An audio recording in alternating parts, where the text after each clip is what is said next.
shape our future. We came to feel the music.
You're watching TBPN. Today is Tuesday, May 6th, 2025. We are live from the Temple of Technology, the Fortress of Finance, the capital of capital. I love those cards. What would you say you're doing, Jordy?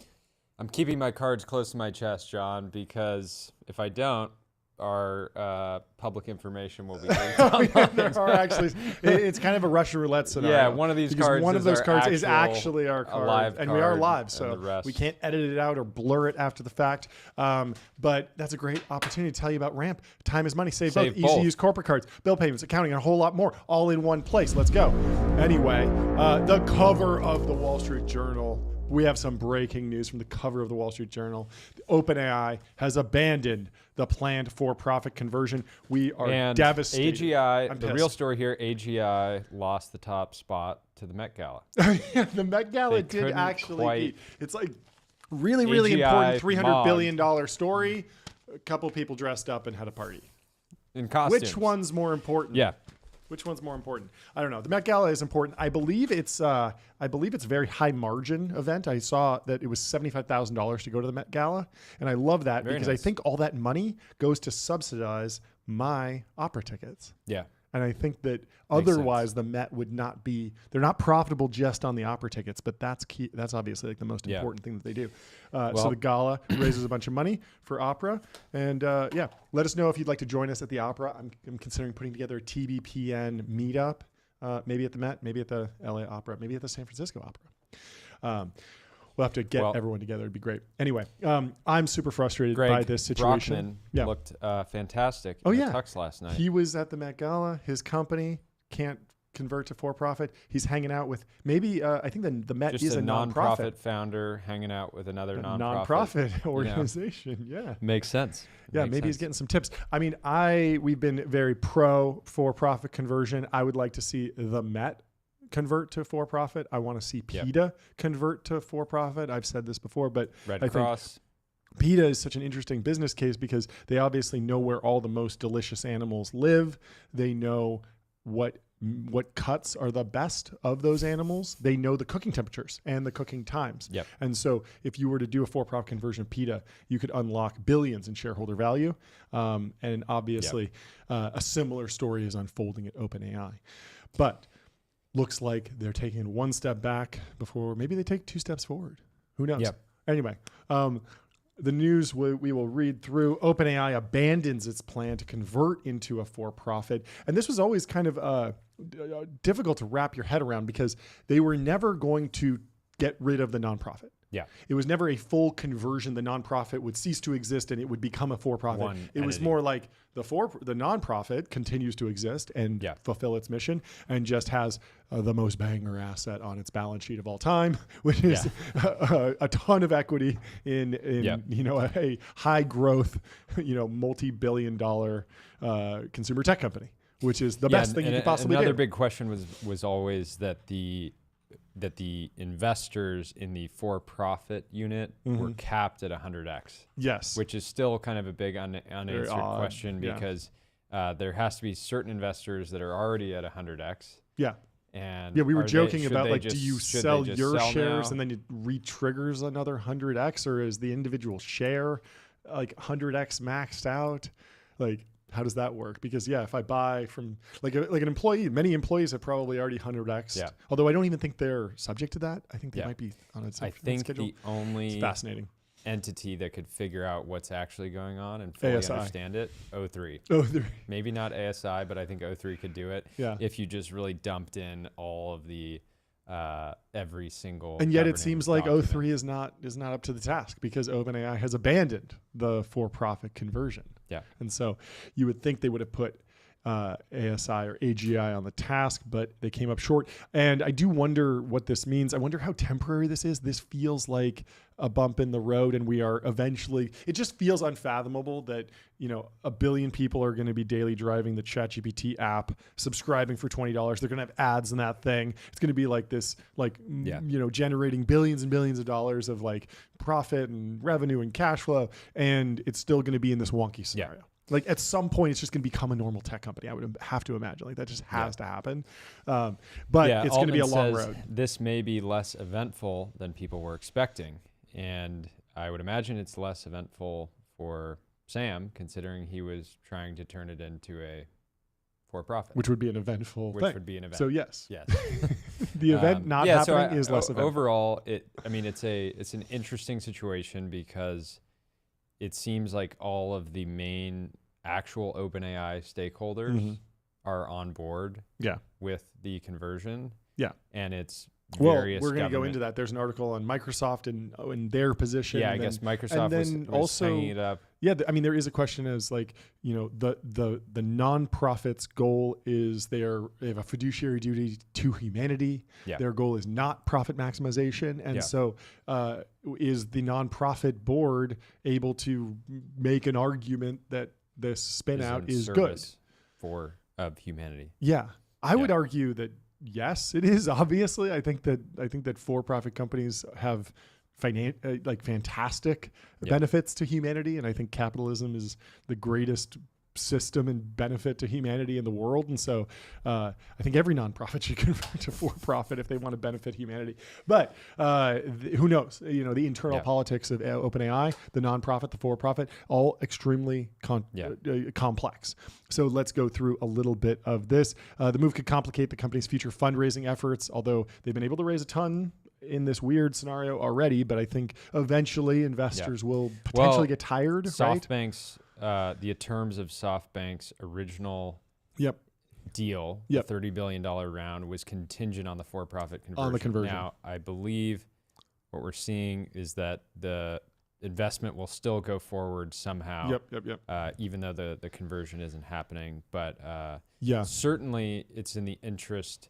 OpenAI just has so much momentum and traction. I saw Will Depew shared yesterday that ChatGPT is the 5th largest site on the internet. So they can basically effectively raise on any terms that they want, just given how much momentum the business has. But as an investor, if you're putting in billions, ideally you have a pretty clean structure, right?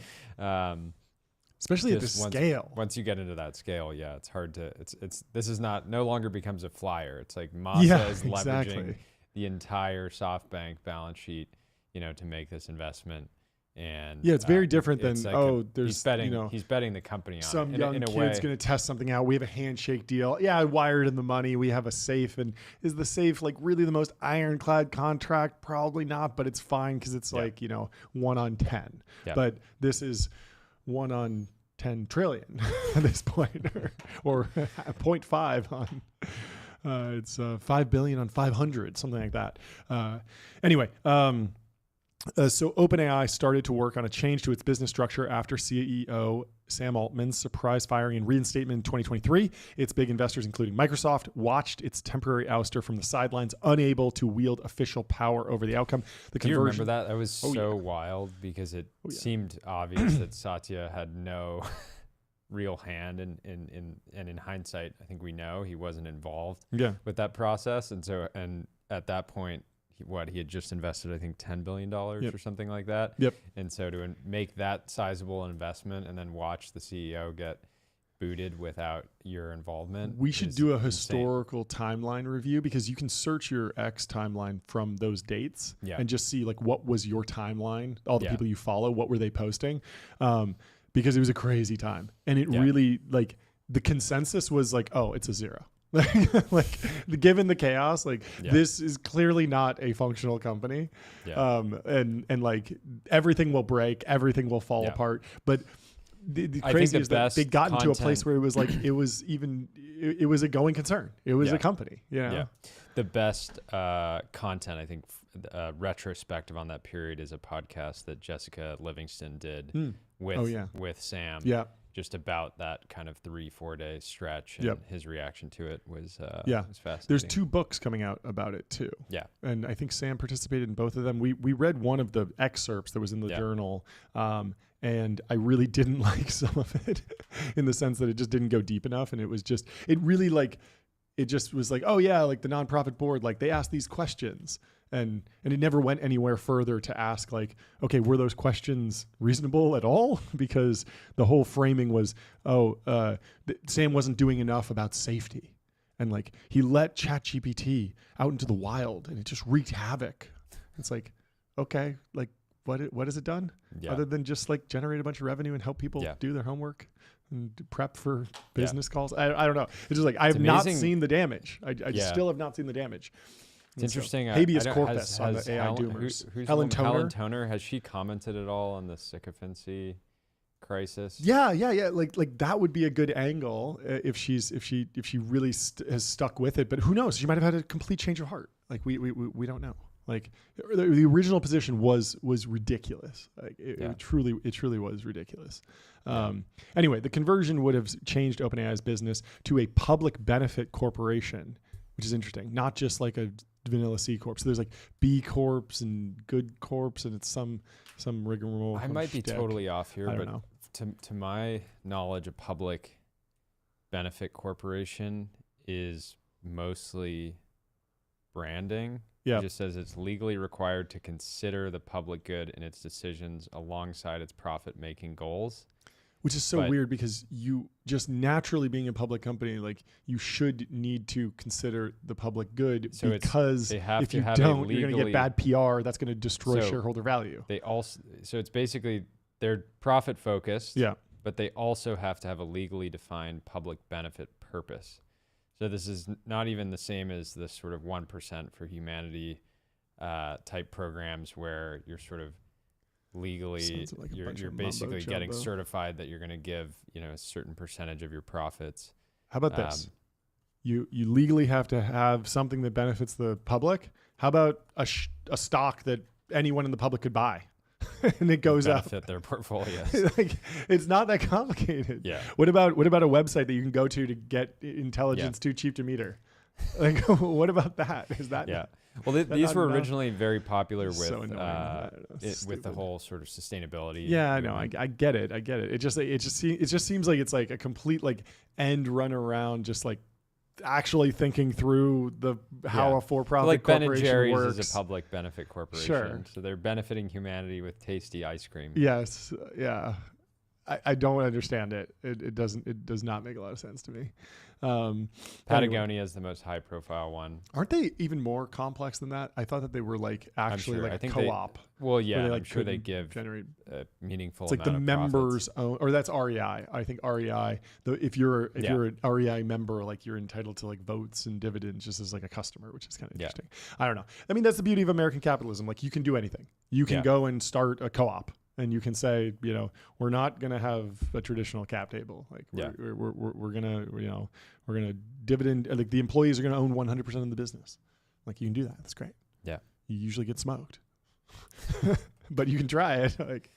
So all the communists and stuff can just be like, yeah, you can go do communism over in that corner of the world. Like that's fine. Like you're good. Yeah. Anyway. The Shields shared yesterday, the OpenAI apparently updated their structure section of their website, because there's so many different SPVs and stuff at this point going into OpenAI. They create this huge disclaimer on the site. Investing in OpenAI Global LLC is a high-risk investment. Investors could lose their capital contribution and not see any return. It would be wise to view any investment in OpenAI Global in the spirit of a donation, with the understanding that it may be difficult to know what role money will play in a post-AGI world. Which is hilarious marketing, combining sort of brand marketing with, with your legal disclaimer. The company exists to advance OpenAI's mission of ensuring that safe artificial general intelligence is developed and benefits all of humanity. The company's duty to this mission and the principles advanced in the OpenAI Inc. charter take precedent over any obligation to generate a profit. The company may never make a profit. And then it's just other legalese, but... Yeah, I mean, the way I think this plays out is the consumer tech company spins out, becomes a for-profit. The nonprofit remains extremely well capitalized, probably the best capitalized nonprofit in history. Yeah, because it will have something like 30% of a $300 billion company, and that will produce cash flow and dividends and secondary sales and all these different things. So basically, this nonprofit can do whatever they want. They can hire all of the best researchers to go do AI safety research. And then I think at some point, they're going to discover something new and they're going to spin out another for-profit. I'm not even kidding about that, because when I think about I'm not very doom pilled, but I do think that there's a huge value in AI safety research for sure. Yeah. Just like there is a huge benefit to cybersecurity research. Let's not let cyber attacks happen. Same thing with defense technology. Let's not let anyone use planes to hurt humans. Let's not let them use guns to use humans. Let's not let them use AI to hurt humans. These are all in the same layer of abstraction. And so what happens when OpenAI nonprofit becomes really, really good at preventing AI from attacking humans? Sell it to the government. Yeah. become a defense contractor. Yeah, and the U.S. taxpayer will pay for that. It's almost more interesting to cap the nonprofits, basically royalty or whatever, however the sort of transfer of value happens, and just say, hey, you have $1 billion a year to do AI safety research forever, and you can spin out for-profit entities, but this is your sort of I still just don't understand why we need to do safety research in the context of a nonprofit. It's like, I'm an American citizen, I'm a taxpayer, and I don't want to be turned into a paperclip. Therefore, take my tax money and bid out a contract to a bunch of different tech companies to prevent paperclipping, just like you prevent terrorism, you prevent war. You try and prevent all these things. These are massive problems, so they need to be centralized through a big government project, but they can still be bid out as programs of record from the DoD. Yeah, I think that's the future. Anyway, I don't know. You could be onto something, John. Who knows? OpenAI said it scrapped the Boulder plan after discussions with civic leaders and the attorneys general of California and Delaware, who would be required to sign off on it. The company will instead transform its for-profit subsidiary into a public benefit corporation that is controlled by the nonprofit parent, the company said Monday. And so I wonder what control actually means in this context, because obviously there's the nonprofit, there's Microsoft, there's investors, and there's employees. And so typically, if you just think about the nonprofit, the for-profit stakeholders, you would think there'd be some sort of mix of those. But it seems like the nonprofit will have increased control. And then, of course, there's the discussion over who's on the nonprofit board, who has control. And the nonprofit board has been changing around. I'm not actually sure. You might want to look up who's on the nonprofit board. So I'm pulling up a graphic right now from OpenAI's website. Michael has it. Basically giving an overview of the entire kind of corporate structure, which I think is just helpful to revisit. But let us know when it's up, Michael. So the change is a win for Musk and other OpenAI critics who believed that the company has strayed too far from its founding altruistic mission. OpenAI's ChatGPT has become a lead contender in the global AI race, amassing hundreds of millions of your users. So here you go. This is the most recent. This update? Is on OpenAI's website. Okay, on the structure. board of directors. So you can see it on your screen as well. But you have the board of directors at the top that controls OpenAI Inc., which is a public charity, the OpenAI nonprofit. That's a nonprofit. And then that charity owns a holding company for OpenAI and nonprofit plus OpenAI employees and investors. You know what this reads like? The nonprofit owns the employees. Like that's technically what this chart says. It says it owns a holding company for OpenAI nonprofit. It owns the employees, and it also owns the investors, which is maybe basically true. Maybe it's not literal ownage, but it's like in the gaming context, like they completely owned the investors. Like the investors got owned. Get owned. Get pwned. Yeah, get pwned. And then the employees and investors are coming in. And then they elsewhere. are the majority owner of the OpenAI Global LLC, which is a profit company. OpenAI GP LLC, I somehow is controlling the holding company for the OpenAI nonprofit. And then the holding company is the majority owner of OpenAI Global LLC, which is this is what people mean when they say they're too smart to make money in crypto, too dumb to make money in AI. Because like I don't understand this. Yeah. I could not make money in this market because of how we're mid-curving it right now. I'm literally too stupid to understand this. No, I mean I feel like you could write you could write a book on OpenAI. Yes, those are happening. They're happening. Just writing a legal case study on OpenAI and all the thousands of different decisions that got us to this point, which is fantastic. Yeah. And it's kind of funny because you just have Microsoft just on the left, off the org chart, basically, just being like, yeah, we're just going to come into the one thing. Satya is like, yeah, I just kind of want to own OpenAI Global LLC. Yeah, I just want to own the products. I don't and what care does about GP stand for in this context? Is that the I general think that's partnership? the fund. OpenAI GP LLC. Wow, we really did our research on this. No, I mean it's there's insane. Just so much. And then there's ownership and control. So OpenAI, the nonprofit wholly owns the LLC, which controls the nonprofit. This is so complicated. How did they come up with this? It's really amazing. So it's honestly art. Musk's Elon. The Journal says the move is a win for Musk, who runs a rival AI company, has sued OpenAI over various issues for more than a year. Musk, as everyone knows, has not been in favor of the for-profit conversion. I think specifically takes issue with Altman getting a meaningful stake in the for-profit. But Mark Toberoff, Musk's lead counsel in the lawsuit against OpenAI, says this changes nothing. The move is a quote-unquote cosmetic restructuring that converts charitable assets into private billions.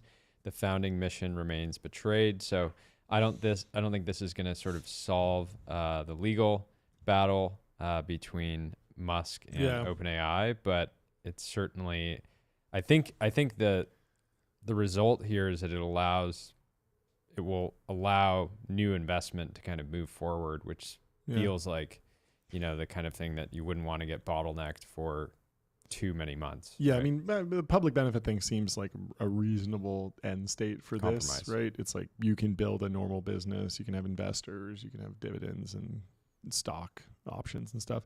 The dynamic with Musk is a little interesting. Like, I feel like Elon should either just make his ask very clear, like, hey, I donated millions of dollars, I think like hundreds of millions to the nonprofit. I don't own a single share in the new for-profit. Why? Like, get me on the cap table. Get me equity. Like, that seems fair. I think a lot of people would be like, oh yeah, like then you're not just like, going around suing, like kludging up like something that's working. You're just like, yeah, like I was early here. I've been early. I'm like, the Eduardo Saverin of this thing. Like I was like around, like give me, comp me, like pay me, it's like a totally reasonable ask on that front. And the other side is like Elon hasn't started another nonprofit. Because if he's really worried, if he really does believe that like if the stated preference is, hey, like there needs to be an AI nonprofit, like this is essential. And my problem is that the nonprofit is becoming for profit. And that's against what my beliefs are and how the world works and how we're going to prevent AI doom. It's like, well, you're the richest man in the world. Go start a nonprofit, right? Yeah. Like, and so instead with the XAI, I totally think it's fair to start XAI and compete in the for-profit race and just go do that. That's great. And there's tons of benefits to X and to Tesla and tons of stuff we've talked about. But where's the next nonprofit? We should be competing on both sides, right? Yeah. What are you reading now? I put the chart into O3. Okay. I said, can you explain this like I'm 5? And it took it very literally because it's putting it. So the board of directors is the quote unquote the grown-ups in charge. Okay. They're like teachers who make the playground rules so everyone plays nicely. Okay. The OpenAI nonprofit is the Caring Parent Club. This is a special club that cares more about doing good than making money. The teachers tell this club what to do. Okay. Okay. The Big Toy Box is the holding company. The Caring Club owns a big toy box. Inside it keeps everyone's toys and lets workers, employees, and friends put their toys in too, so they all share. The helper grown up, OpenAI GP. This is a small helper that the Caring Club Caring Club owns. Its job is to help look after the toy box and the money-making shop. Next item. The money-making shop with a lid. This is so complicated. This is already more complicated. The shop can earn money, but it has a lid that stops it from getting too greedy. Its profits are capped. The big toy box is the shop's main owner, so most of the shop's pennies still serving. The box owns the shop? So How does that make any sense? So most of the shop's pennies still serve the Caring Club's mission. Okay. Microsoft's tiny slice. Microsoft is like a friendly neighbor who gets a small slice of the shop's pennies, but it doesn't run the shop. Okay. So anyways, that's pretty straightforward. Still confused. Still a little confused, but I can imagine a 5-year-old would be even more confused. But thanks for the metaphor. It's great. Good effort, though. Good effort.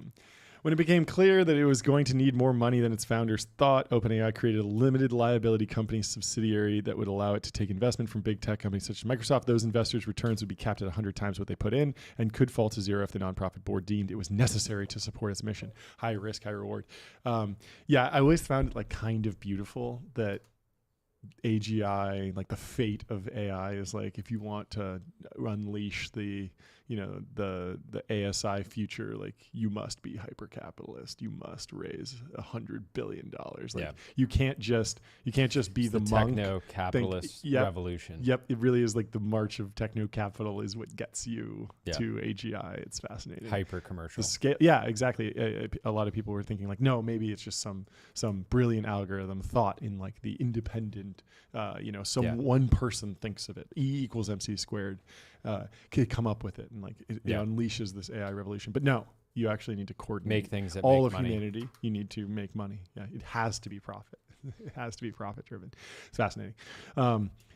In the new structure proposed Monday, the capped profit LLC would be replaced by a public benefit corporation. I like to hear that. We're moving from LLC to corporation, which would serve both a public mission and investors. In a note to employees Monday, Altman said, hopefully that eliminates the weirdness around the whole cap profit dynamic. I never liked that. I don't know how like capping profits. Not a fan. It makes it much more difficult to underwrite if you can only get 100x. Yeah. Right. Yeah. But 100x's don't get Masa out of bed in the morning. Has anyone done like some sort of synthetic levered SPV that's like 100x long OpenAI? Something there, especially if you put it on chain. You could get 10,000x return. If you're 100x long, I mean, OpenAI. The more complicated the structure, the more complicated the financial products you can build on top. I feel like Wall Street and the hedge fund guys really aren't aware of the opportunity here. We gotta bring finance to San Francisco. Yeah, you gotta save San Francisco. Save it.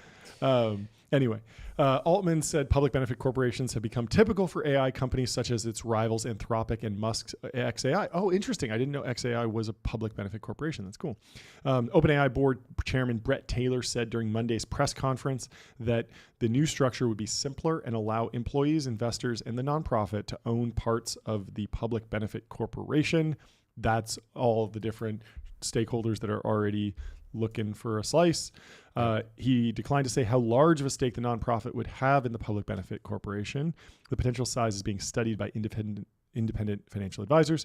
Altman says he expects the moves to result in the nonprofit being one of the largest and best capitalized charities in the world. Very cool.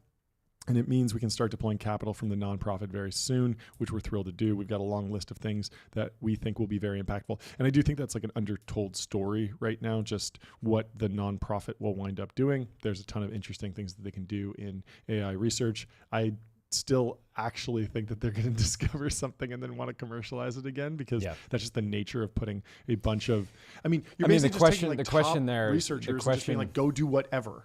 Of course, they're going to discover valuable things. The question there is just, wouldn't OpenAI just the public benefit corporation just have kind of effectively a ROFR on novel IP and product opportunities? No, I don't think I don't think the structure is going to be like that at all. I'm not saying actually legally.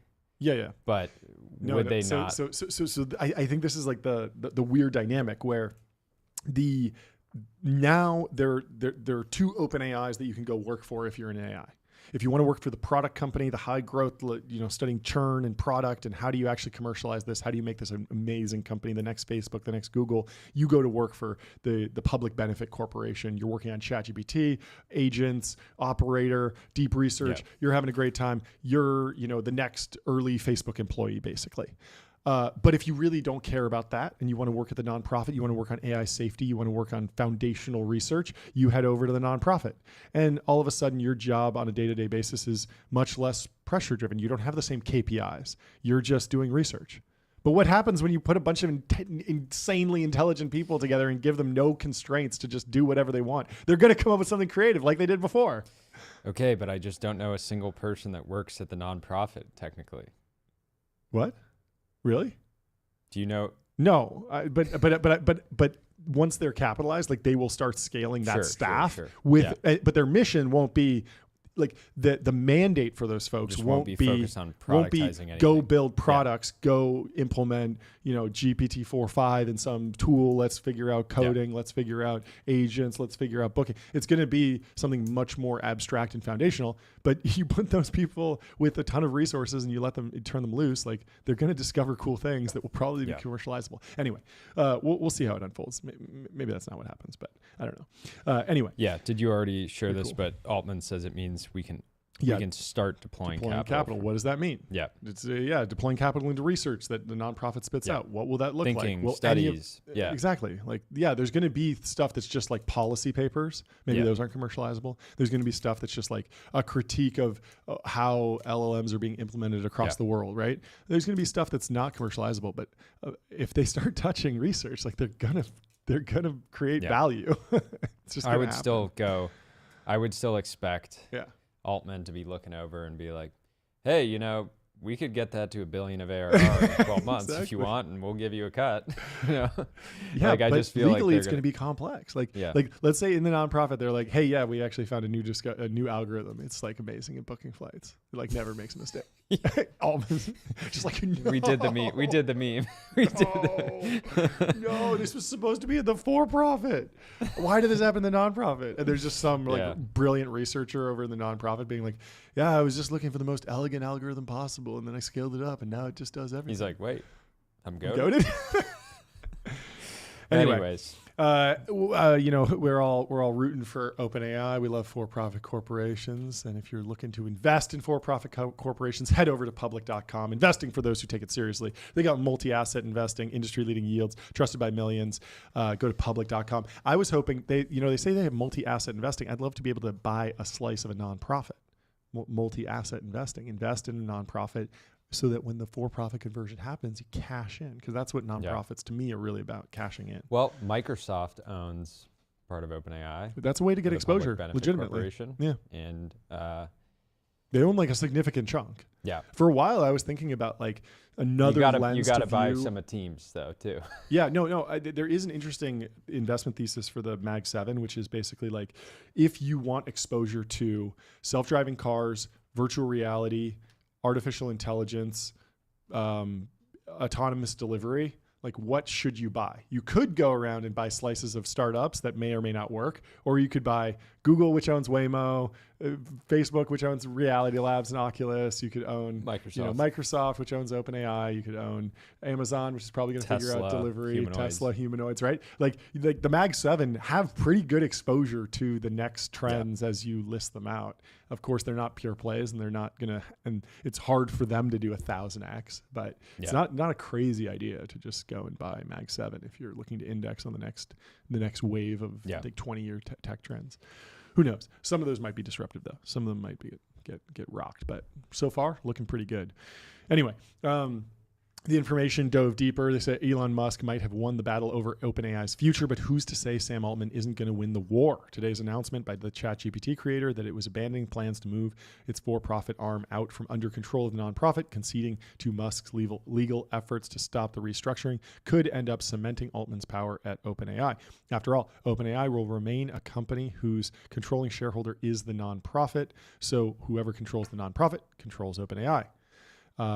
The information writes, OpenAI's existing board will decide who sits on the nonprofit's board in the future. Is this like a one hand washes the other scenario? What's going on here?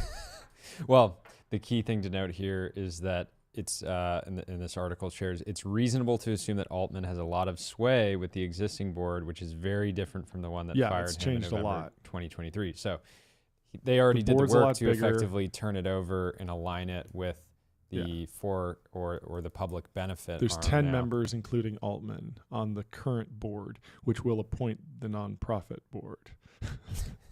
So, makes my head spin. It's hard to imagine that as OpenAI gradually added new members to the board, Altman let anyone antipathetic to his ambitions join. The only potential wrinkle in Altman's effective control of OpenAI going forward is whether state regulators get a say in nonprofits administration. Barring that, remember this was why this was the real reason that it seems they halted the conversion, is because Delaware and California were not seemingly not too excited about what was happening. Who is the current board? Adam, is Adam on there? Okay, yeah. So Brett Taylor, who's the chair, Adam D'Angelo, Sue Desmond-Hellman, haven't heard of her, need to dig in there. Zico Coulter, retired U.S. Army General Paul Nakasone, Adebayo Onglesi, Nicole Sigelman, Fiji Simo, who's from Instacart, Larry Summers, as well as our CEO, Sam Altman. Well, it seems like a pretty good crew. Seems fun. Stacked. OpenAI is governed by the board of the OpenAI nonprofit, currently comprised. So it seems like there's some switch here. This is all very confusing. Anyway, let's get some venture capitalists on that board. Yeah. Jeff Lewis. Devoid of that. Jeff Lewis would be great. I want Thrive Capital on there, Masa on there. All of them. Good people. SoftBank actually, fantastic board governance. People talk a lot of trash about SoftBank for a variety of reasons. When they come into a company, they run it like a public company. It's like compensation committee, conflicts committee. Like the board meetings are full day events, like very well organized because they take that stuff really seriously. Professionals. High risk on professionals. Extremely risky, but professionals, which we respect here. At least one OpenAI investor seems satisfied with the outcome and told us that it's the best outcome given the parameters that exist right now, especially because of the scrutiny and pressure that came with Elon Musk's lawsuit opposing the restructuring. The investor added that even as they awaited the potential IPO in OpenAI's future, large secondaries, which OpenAI has already done, could be another way for stakeholders to cash out. Keeping control in the hands of the nonprofit board is significant. The restructuring endeavor began because the nonprofit board's goal to make AI for the benefit of humanity may or may not conflict one day with shareholders' desire for hundreds of billions of dollars in profit. You might remember that when OpenAI announced the restructuring 4 months ago, the board, which oversees OpenAI's nonprofits, said they couldn't adequately consider the interests of investors who were pumping tens of billions of dollars into the for-profit subsidiary that runs ChatGPT. Imagine you're an LP in one of the funds that has deployed billions, and you send a little Saturday afternoon email being like, hey, by the way, what do we actually own of OpenAI? And then you as an investor have to try to, untangle this web. They had a entities. name for it. It wasn't, for a while, it was like credits or something, or like fund coupons. It wasn't shares. It wasn't stock. It was units. That's what they were calling it. Absolute units. Well, that's an terminology standard with LLCs. Absolute units. absolute units, absolute dogs. Yeah. No, it makes sense.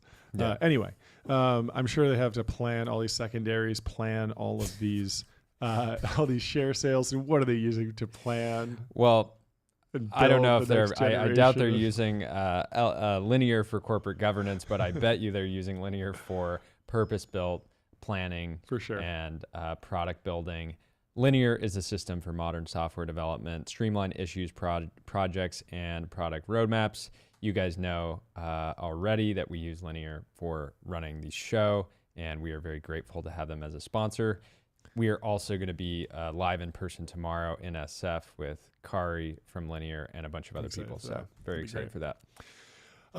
Well, there is more news. We'll stay on OpenAI for a little bit. Well, there's so many stories around this. So Microsoft, we'll go to the Microsoft angle. Shirin Ghaffari says Microsoft has not yet agreed to OpenAI's restructuring plans and is a key holdout in negotiations needed to get the restructured deal done, along with approval from state AG offices.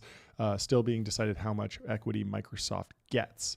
So such a wild dynamic. This is see.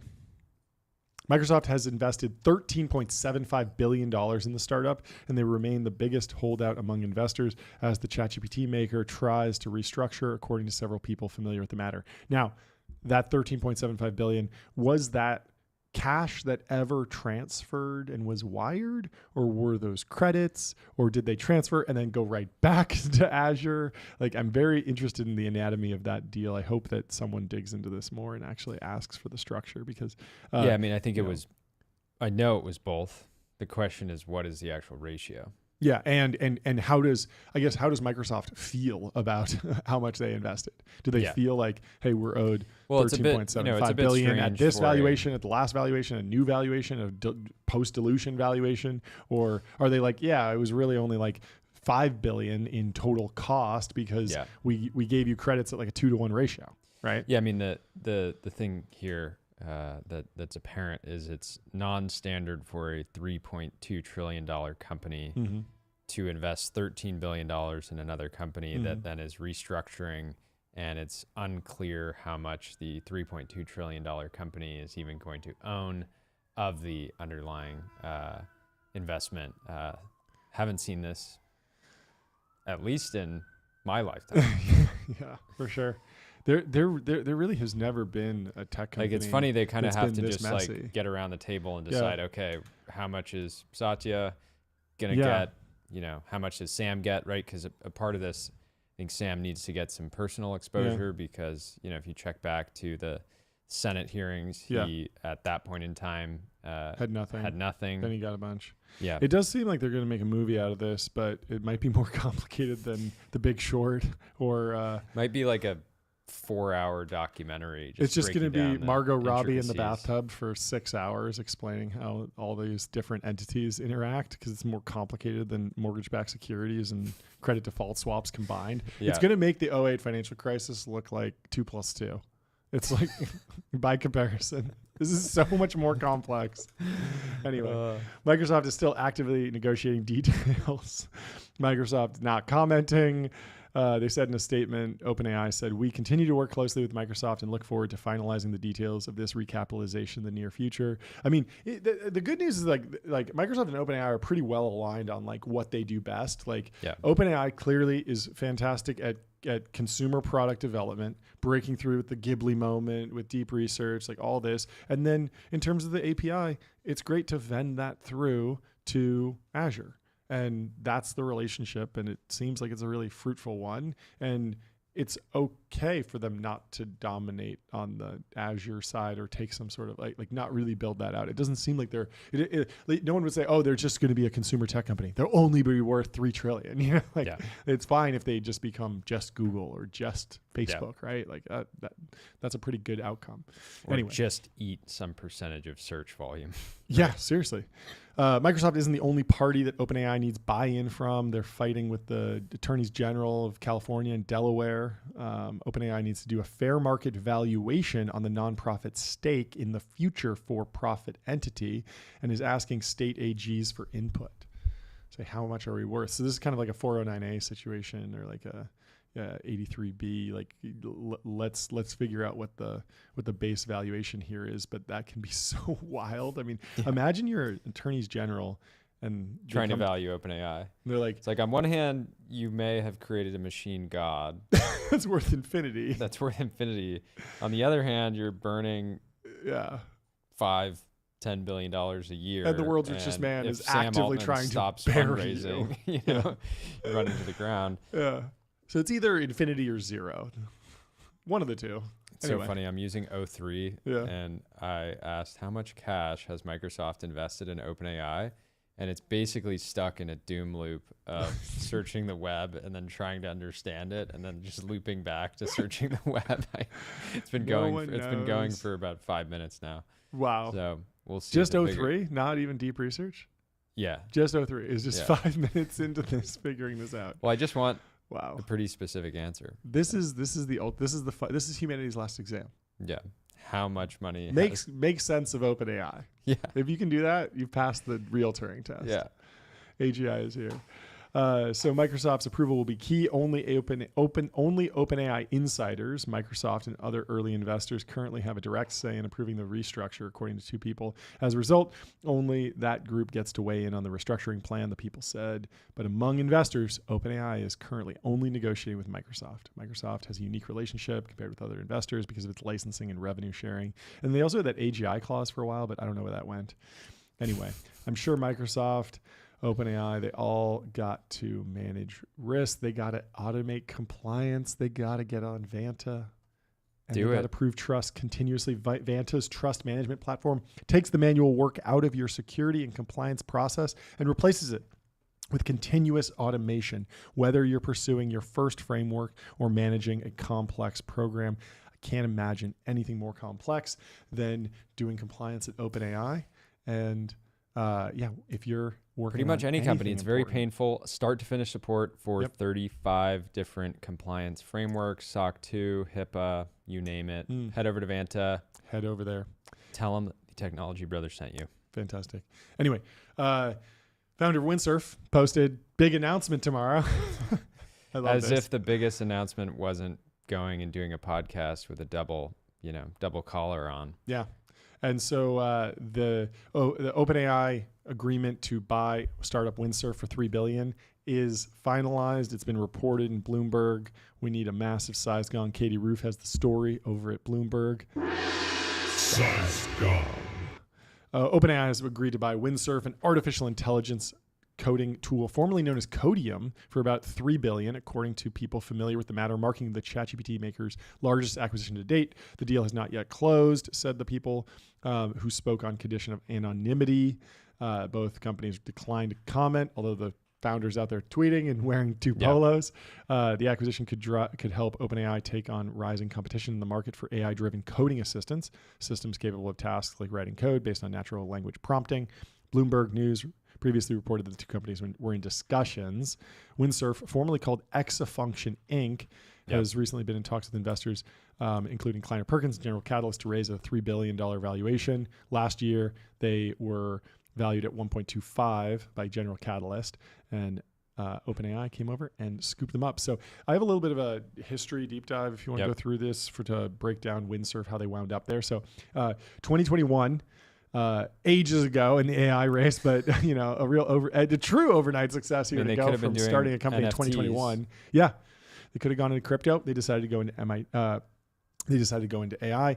So their MIT friends, Varun Mohan, ex-neuroautonomy infrastructure lead, and Douglas Chen, who had worked at Meta and Oculus as an engineer, incorporated Exafunction Inc. in California to abstract away the challenges of managing accelerated hardware like GPUs. Like a GPU, they're basically a GPU wrapper. It's funny, like wrapper is in their DNA. Yeah, so basically what they were doing, actually have a post up from Bruno from X. Yeah. And at the time, Exafunction customers connect to the company's managed service or deploy Exafunction software in a Kubernetes cluster. The technology dynamically allocated resources, moving computation onto cost-effective hardware, such as spot instances when available. And so anyways, pretty wild to see. Yeah, so you can get cooked evolution. if you're on AWS and you're just using like the reserved instances. And so sometimes if there's specifically, cloud hardware that's underutilized, the price falls in the spot market. And so you want to dynamically move over there. So they're using this like server side virtualization to do that. But it really is a GPU wrapper. Yeah. But it's funny because Kubernetes is also supposed to do that. Don't stop wrapping. But they wrapped the wrapper. So they raised a $3 million seed from Green Oaks to build this server size. I have another post up from Shai who highlighted, Shai Goldman. He highlighted that the round was 3 million on 23 million pre. Wow. So, pretty good on the dilution front. Yeah. Not bad. Ooh, watch out, Sotheby's. These founders are going to be bidding against a lot of you folks. Yeah. VC's creating their own competition at Sotheby's. Seriously. Yeah, this is dangerous. Of course, they went on to do many more rounds, including, some that we'll get to. Yeah. So a year later, April 28th, 2022, Series A, Exafunction emerged from stealth with a $25 million Series A. It says Green Oaks and Founders Fund. Is this really an FF company? I never knew that if that's the case. But I know Lee Marie was in, and so maybe that got kind of confused. I don't know. Hallucination. Who knows? It's a bold claim and they had a bold claim to be the reference infrastructure for serverless deep learning, and so they're going deeper into AI specifically.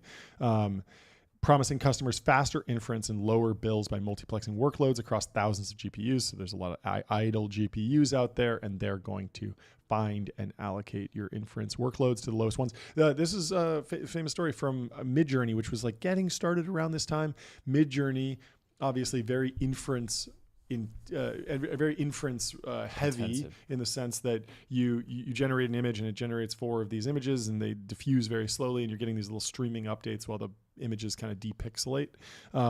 But famously, Midjourney, because it doesn't matter that it's low latency because it takes a minute, and so it doesn't matter if it takes a full second to stream you the final image. They would render those images on servers across the world. Yeah. Because they're like no one's watching Netflix in 3 a.m. in Taipei or whatever, so they would have a server farm. I'm sure a few people are. Yes, I'm sure, but you get the idea. Like the American servers were used for the international audience and vice versa, and so this idea of like load balancing is a tale as old as time, but clearly there was a market here, and so they raised their $25 million Series A. Early pilot customers in autonomous vehicle and vision startups reported 5 to 10x hardware utilization gains, but Mohan worried the business would become a commodity once every model looks the same. Interesting. So they make a decision to pivot in mid-2022.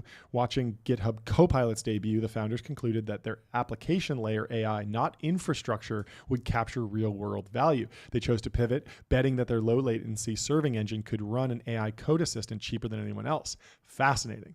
So at this time, like the meme was, don't build a wrapper. The value accrues to like the hardware layer, go deeper. And instead they're saying, hey, we're actually set up really well to serve a fantastic AI code assistant, and cost competition is going to be very important. Even though we've been in this era of like free VC money and people are paying a ton of money for everything, but having that margin and that optimization really makes sense. And it seems like that's increasingly the way you break through is like the DeepSeek. It's like the optimization on the inference, optimization on the hardware. Like the economic gravity of these projects really does matter. So in December 6th of 2022, Codium launches. On Hacker News, Mohan announced, we just released Codium to open up access of generative AI to all developers for free. Try it in the browser. The extension shipped for VS Code, JetBrains, Vim, and more. Trained only on permissively licensed public code and promising to stay free forever for individuals. Wow. Very cool. So Speed wins fans in early 2023. They're getting up and running. Kleiner Perkins leads a $65 million Series B at a $500 million valuation, and the response on Hacker News is very good. Folks are saying that it's noticeably faster than Copilot, an edge credited to Exafunction's GPU scheduler, and so this is the time when everything was scaling up, and even ChatGPT at the time would be like, "Oh, I'm cooked. The GPUs are melting. I'm cooked." I'm sure you saw this with the Studio Ghibli moment. There would be tons of times when it would just be like failed. broke connection. Or just come up with an excuse not to do the work. Lazy. Lazy. And so by mid-year, Codium had grown organically to tens of thousands of daily users without $1 of marketing spend. Super viral, especially in tech Twitter and X. Kleiner Perkins leads that Series B, joined by Green Oaks and General Catalyst. Kleiner Perkins partner Lee Marie Braswell called Codium a secure, personalized productivity multiplier deployable on-prem or in the cloud. We got to have LM on. She's great. I worked with her for a couple months at Founders Fund. Yeah. And then she got poached over to KP. Very dramatic. Poach alert. Yeah. So they hit 300,000 developers in just 15 months. VentureBeat reports that Codium already wrote 44% of new commits for over 300,000 developers and dozens of Fortune 500 teams. So the CEO at this time gave a quote to TechCrunch saying, even though we've barely made a dent in the BE money, this lets us ramp R&D and make larger strategic bets. Love it. Just scaling. So they add self-hosted and air-gap deployments, which is pretty cool. SOC 2, Type 2 compliance, post-generation license filtering, features that won cautious customers like Anduril, Zillow, and Dell. And so, if you need to be I think we've been talking about this with like some of the Llama instances going into the DoD. Like at a certain point, like you can't just be like calling out to some random server all the time. Like it has to run locally. And so having that optimization background makes a ton of sense. They become a unicorn in 2024, just 6 months ago, August 29th, 2024. They do their Series C. TechCrunch breaks the news, $150 million Series C led by General Catalyst, valuing them at $1.25 billion. Total funding hit $243 million. GC's Quentin Clark praised the customer follow ethos and multi-IDE coverage. They're at 700,000 users then, 1,000 enterprises. Wild. Crazy. And they were the leading independent rival to GitHub Copilot at this time. To signal a bigger vision, the company rebrands the product and domain as Windsurf, which is interesting. Yeah, this happened in November of 2024, and that's where so it felt like Windsurf kind of came out of nowhere, but we're now like 3 rebrands into this. Like it goes from Exa Function, which you might have heard of, and then Codium, which I think I'd heard of a little bit, and now Windsurf came out, and then it was like the big launch, and everyone's talking about Windsurf being so great.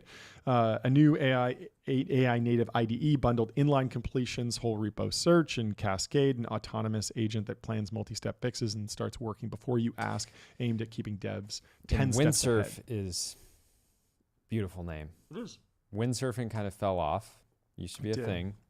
It's moved on to what's the new one? Kiteboarding. Kiteboarding. Maybe that's the next AI company. Yeah. One editor, unlimited superpowers, marketing touted Windsurf Tab, a command palette that surfaces context-aware snippets, tests, docs, and deployment from a single keystroke, heralding the IDE wars of 2025. We will never forget those.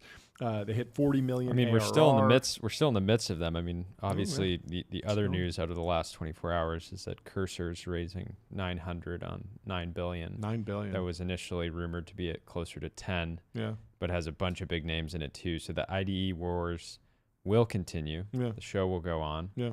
And I don't think Windsurf is not going to back down in terms of their ambitions.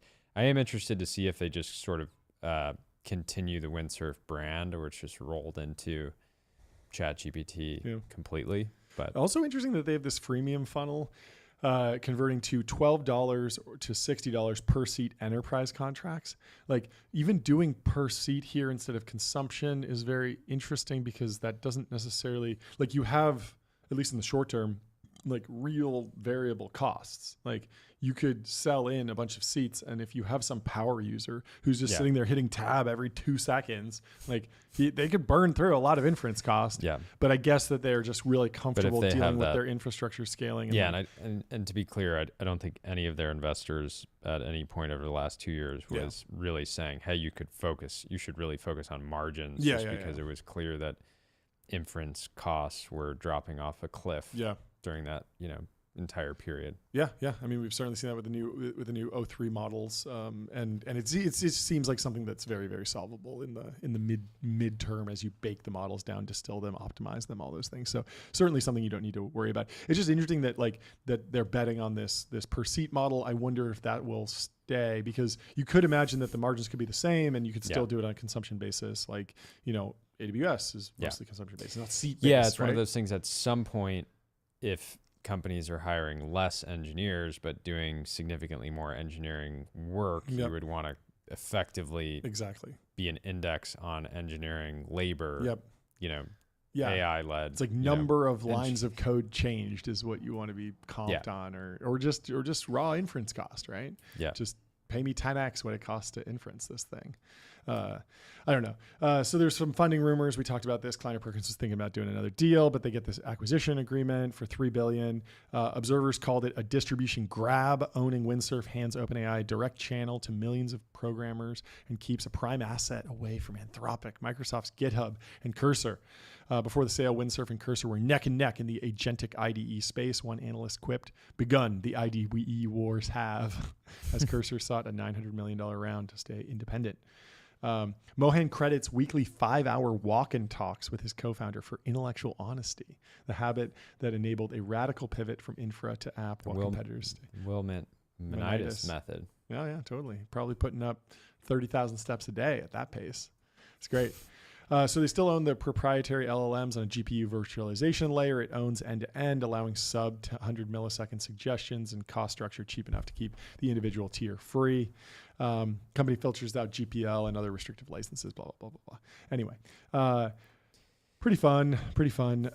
Really good outcome for everyone involved. Just a couple of years, billions of dollars created in value. Yeah, I mean, it's interesting. Again, this comes back to this kind of question for all these platform investors around needing a lot of Windsurfs in a single fund to return a fund, potentially a 1x, right? So, I do wonder if Windsurf will get rolled into OpenAI and ChatGPT in any meaningful way, because just from a product perspective, OpenAI has been kind of bifurcating the apps a little bit. So the latest Studio Ghibli moment happened via images in ChatGPT.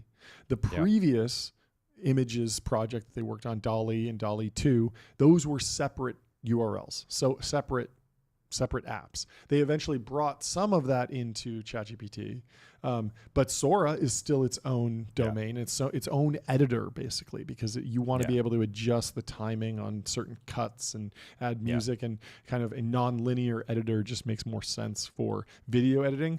Certainly, you don't want to be writing code just in the ChatGPT app, but they have a bajillion users, right? Yeah, probably makes sense to leverage that distribution one way or another. My bet as of right now is Windsurf by OpenAI, not OpenAI code or whatever. Not like, a new button where I could click deep research, or I could click Windsurf, and if I click Windsurf, it just builds me an app. I don't know. I think that might be cool. It's already writing code pretty frequently. When you ask it to crunch some numbers, it'll go and crunch the numbers down.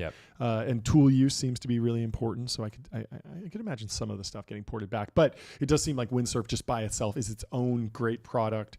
It's popular, and so they will continue to do that. Anyway, we were tracking this on Polymarket, sponsor of the show, and Polymarket had will OpenAI acquire Windsurf before August, shot to 99%. It was at like 60% yesterday, right? Yeah, I think the big question was just trying to understand how, if this actually was a rumor. It was at 80% a week ago, and then somebody bet big no and cratered, and then it just steadily ticked back up until yesterday. Yeah, so yesterday when we talked about it on the show, that was May 5th, and it was like noon. It was at 67%, and we said that the double polo told the story. Yeah. And the double polo was evidence that the deal was going through, that you wouldn't throw on the double polo if the deal with Sam Altman was going south. Yeah. And we were correct. And there were a couple posts about this later in the show. We'll maybe dig through them. But anyway, cool to see that Polymarket, predicted it and was edge positive right up until the final confirmation. I still think it's interesting because yes, they have an agreement, but there's so many things that could fall through post. So 99% maybe feels even a little bit too high now. I don't know. But anyway, who knows? It's interesting. Go and express your own view on Polymarket. Check it out. Oh, it's so funny. What? Varun is hilarious. So 34 minutes ago, after we started the show, last night he posted, big announcement tomorrow. And everybody's just saying congrats, this is amazing. Yeah. And the big announcement is Windsurf Wave 8. It's so big. We're doing it over 3 days. Today, we have a bunch of updates that make Windsurf the best product for teams. Windsurf can now automatically review your code, use internal knowledge sources, share a conversation, and deploy apps internally and more. So, anyways, I guess I think this is great. I think if you are getting acquired, it is weighty and it is important. But no. Focus on the company, focus on the product, focus on the customers. Job's not finished. Yes, you have new shareholders. And you're aligned with the new team. You have more resources, but continue to grow that. It's so interesting because now Bloomberg and a bunch of other media outlets have said OpenAI reaches agreement to buy startup Windsurf, but we haven't seen anything from the Windsurf team. You would think that they would put out an official statement or anything. Yeah. So Dakesh Gupta said, so the Windsurf guy wore a double polo on the YC podcast, which was last worn by the OpenAI guy when he was working on his first startup in the early 2000s, signaling that the rumors of acquisition are in fact true. And it's the guy yelling in the girl's ear. And Spore says, so this was correct, lol. It actually did happen. Anyway, should we go through Apple's iPhone woes? The prices are going up. They're getting hit by tariffs. Apple won't be able to avoid price hikes for long. The iPhone maker is absorbing $900 million in tariff costs this quarter, but the hit to profit margins could still get worse. So Apple's latest earning report shows the company is choosing to eat the additional costs and not raise the prices. But Raymond James analyst says, looking ahead, our base case for Apple is to raise prices, which should help offset the tariff impact to an extent. Now, Apple hasn't raised prices in a while, even in the head of inflation, even in the face of COVID stuff. So I think they have some room to raise the prices, but they are getting expensive. Once you break the $1,000 price point, people, psychologically, it's different. It feels more like a laptop. At the same time, spend more time on your phone than your laptop, right? So, I'd rather have a $4,000 phone and a $900 laptop, honestly. Yeah, that's laptop true. can just kind of do whatever. I went to the Apple store to buy this laptop. I was like, I've always, it is amazing that, a device that you can be so dependent on still costs less than $1,000. You use it more than your car. If it was $30,000, I think people would still buy it. Yeah. Of course there's pricing dynamics of will the iPhone stay competitive? Because it can't be 10x an Android. People will switch. Blue Bubble's probably not worth that much, but in terms of the value that's created in your life by your phone, it's up there. Yeah. It's up there with the best of them. Yeah. The tariff impact so far is actually pretty slight. In Apple's earnings call, Tim Cook said the company expects $900 million in additional costs. That would add less than 2% to what Wall Street was projecting for Apple's cost of sales. And so, the cost of sales is in the 50 billion range to make all those iPhones. If it goes up by 0.9 billion, not that big of a deal. Yeah. But few believe Apple's tariff. We're going to eat it for now. In the next quarter, we're going to raise prices. Yeah. And hopefully people forget. Yeah. Given the prospect of tariffs, of Trump's sectoral tariffs, we think it is prudent to at least double the $900 million hit to COGS for a few quarters beyond June, says one of the researchers covering Apple. Concern about Apple's margins in coming periods helped drive the stock down nearly 4% following its earnings report. The stock lost a further 3% on Monday after the information reported that the new ultra-thin Apple iPhone Apple is planning to launch later this year will include compromises such as shorter battery life. Interesting. I didn't realize they were going thinner. That's kind of a cool story. I might do that. I don't know. I never run out of battery. I'm not going to go as far as to say I'm not going to go as far as to say I would stand in line for an ultra thin iPhone, but I would hurry to get one. So you would be okay with shorter battery life? Yes. I think so too. Well, because the battery's always good. The battery's always good in the first 6 months. Yeah. But can you imagine? So it's going to be a thinner phone, but the camera bump will probably be like 3 times longer. It's a telescope. It's a telescope. Imagine a little telescope. Just people lens. are like, yeah, the camera lenses keep breaking off because they protrude so much. Ridiculous. Something anyway, there. There's a chart here about the iPhone prices. They went up almost to 1,000, and they've been down for the last couple of years, hovering around 900. Can't really go too far. Anyway, Apple shed more than $350 billion in market cap since President Trump's announcement of new tariffs on April 2nd. Most other mega cap stocks have since recovered from their post-tariff losses. The company's been making moves to offset the hit from tariffs. Cook said Thursday that most of the devices shipping to the U.S. will come from India and Vietnam. They're getting out, especially as it looks to enhance the iPhone with new cutting-edge designs such as a thinner body or bendable screen that pose more complicated manufacturing challenges. Yeah, they gotta spice it up. They gotta do something different. I feel like there's, people have the Mac, the iPad, the phone.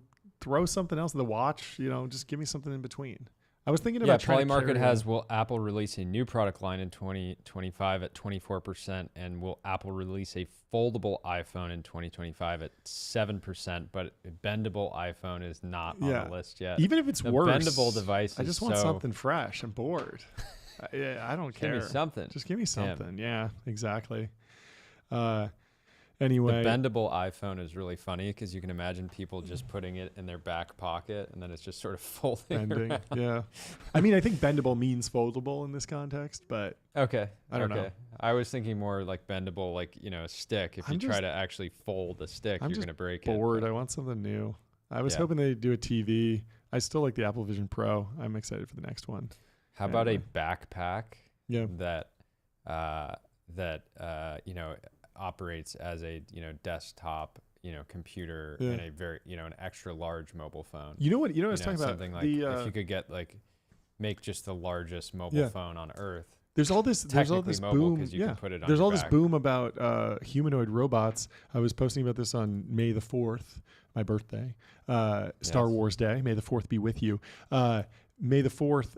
I was saying we should make R2D2. Your birthday on the show. Everybody's going to be like, what the heck? You didn't. Yeah, you didn't. Before your birthday. We did. We talked about it on Friday and Thursday. Oh, right. We talked about not the exact date. So people were kind of left hanging. But making an R2D2 seems trivial at this point, right? Yeah. It's like a bunch of car batteries. The battery technology is definitely there. Yeah. The LLMs are there. You throw a Starlink on that thing, or a bunch of cell signals, like a bunch of cell phones in there. You're going to have great connectivity. It's going to be able to follow you around. The wheels exist. All the tech is there to build R2D2. That would be a great product for Apple. Just $10,000, and it just follows you around and tells you the weather.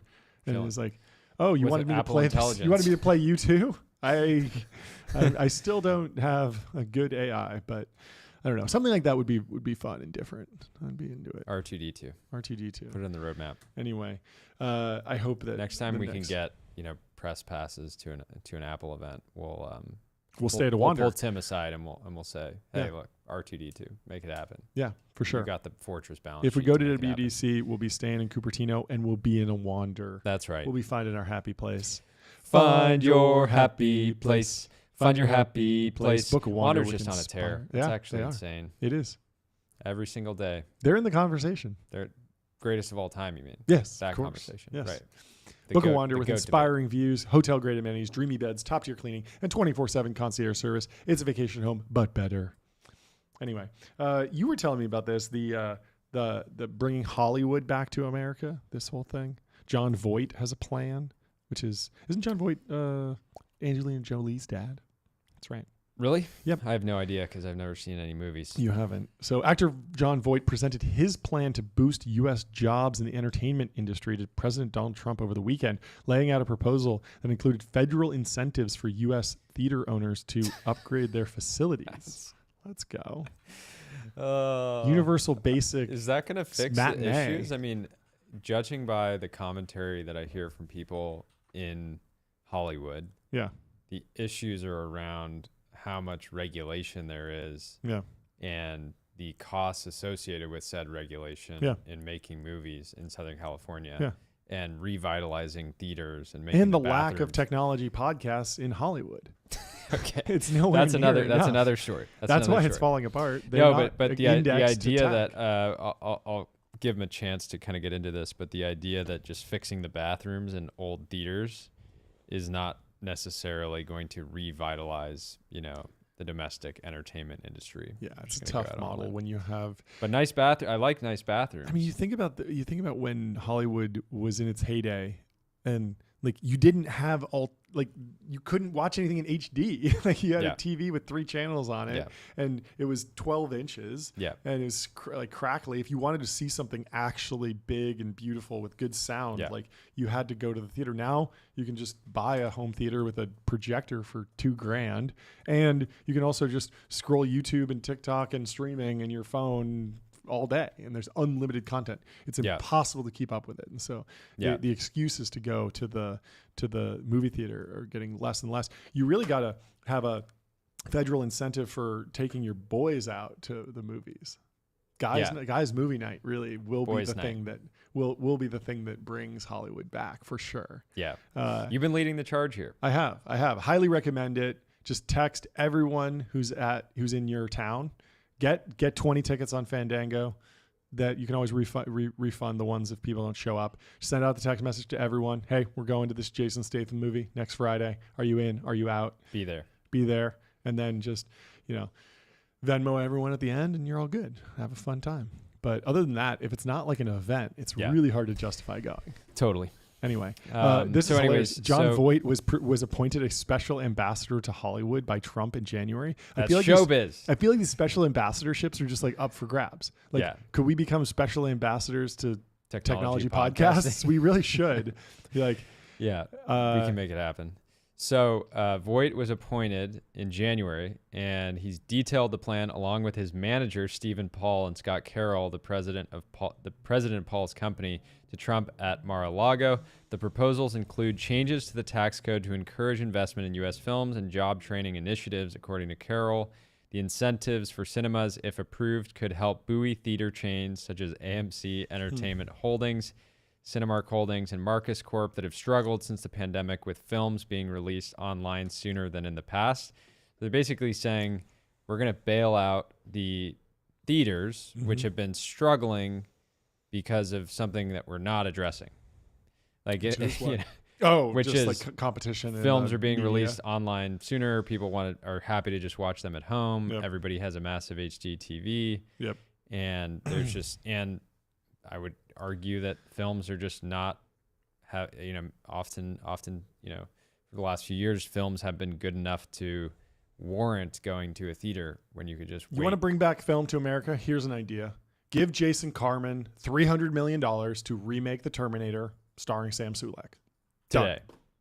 If you do that, it will generate $5 billion in ticket sales.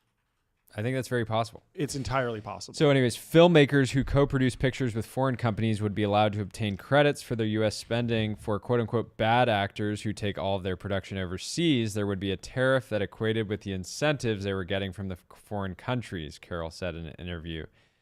Here's another idea. Trade war in Hollywood. The president loves the entertainment business and this country, and he will help us make Hollywood great again. Yes. Boyd okay. said in a I statement. recently watched Almost Famous. I'm trying to learn about journalism. Almost Famous is a story about a young boy who goes on the road to write a profile about an up-and-coming rock band for Rolling Stone. And it's a Bill Dungsreman. It's a coming-of-age tale. Yeah. So he learns and he grows and he experiences all the vicissitudes of life on the road with this rock band. Learns the good and the bad and writes this fantastic profile. Eventually gets them on the cover. Spoiler alert. I think we need a Almost Famous style movie about Ashley Vance going on the road to write the first big profile of Elon Musk, becoming a man, becoming a real tale of his journey on the road. An elite journo. Yeah, a Bill Dungsreman. Yeah. A coming-of-age tale about Ashley Vance doing technology journalism. This is the next thing. After we've made some movies about tech, we haven't made enough movies about technology journalism. Yep. This could be big. This could be very, very big. A movie executive maybe directed produced by Julia Black. Yes, get her in. But mainly it needs to be the story of Ashley Vance. telling the story of Elon Musk. Ashley Elon Musk Vance is by the Ashley Vance. Exactly. Yeah. Exactly. Trump posted on social media Sunday evening that he would impose 100% tariffs on all films produced overseas. The comments sent shares of U.S. entertainment companies tumbling on Monday as investors tried to discern what types of films. Because the issue is it's the U.S. entertainment companies that have been paying to produce films overseas.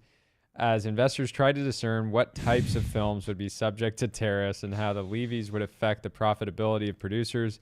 In a press briefing on Monday, Trump said he planned to meet with entertainment industry executives to discuss his plan.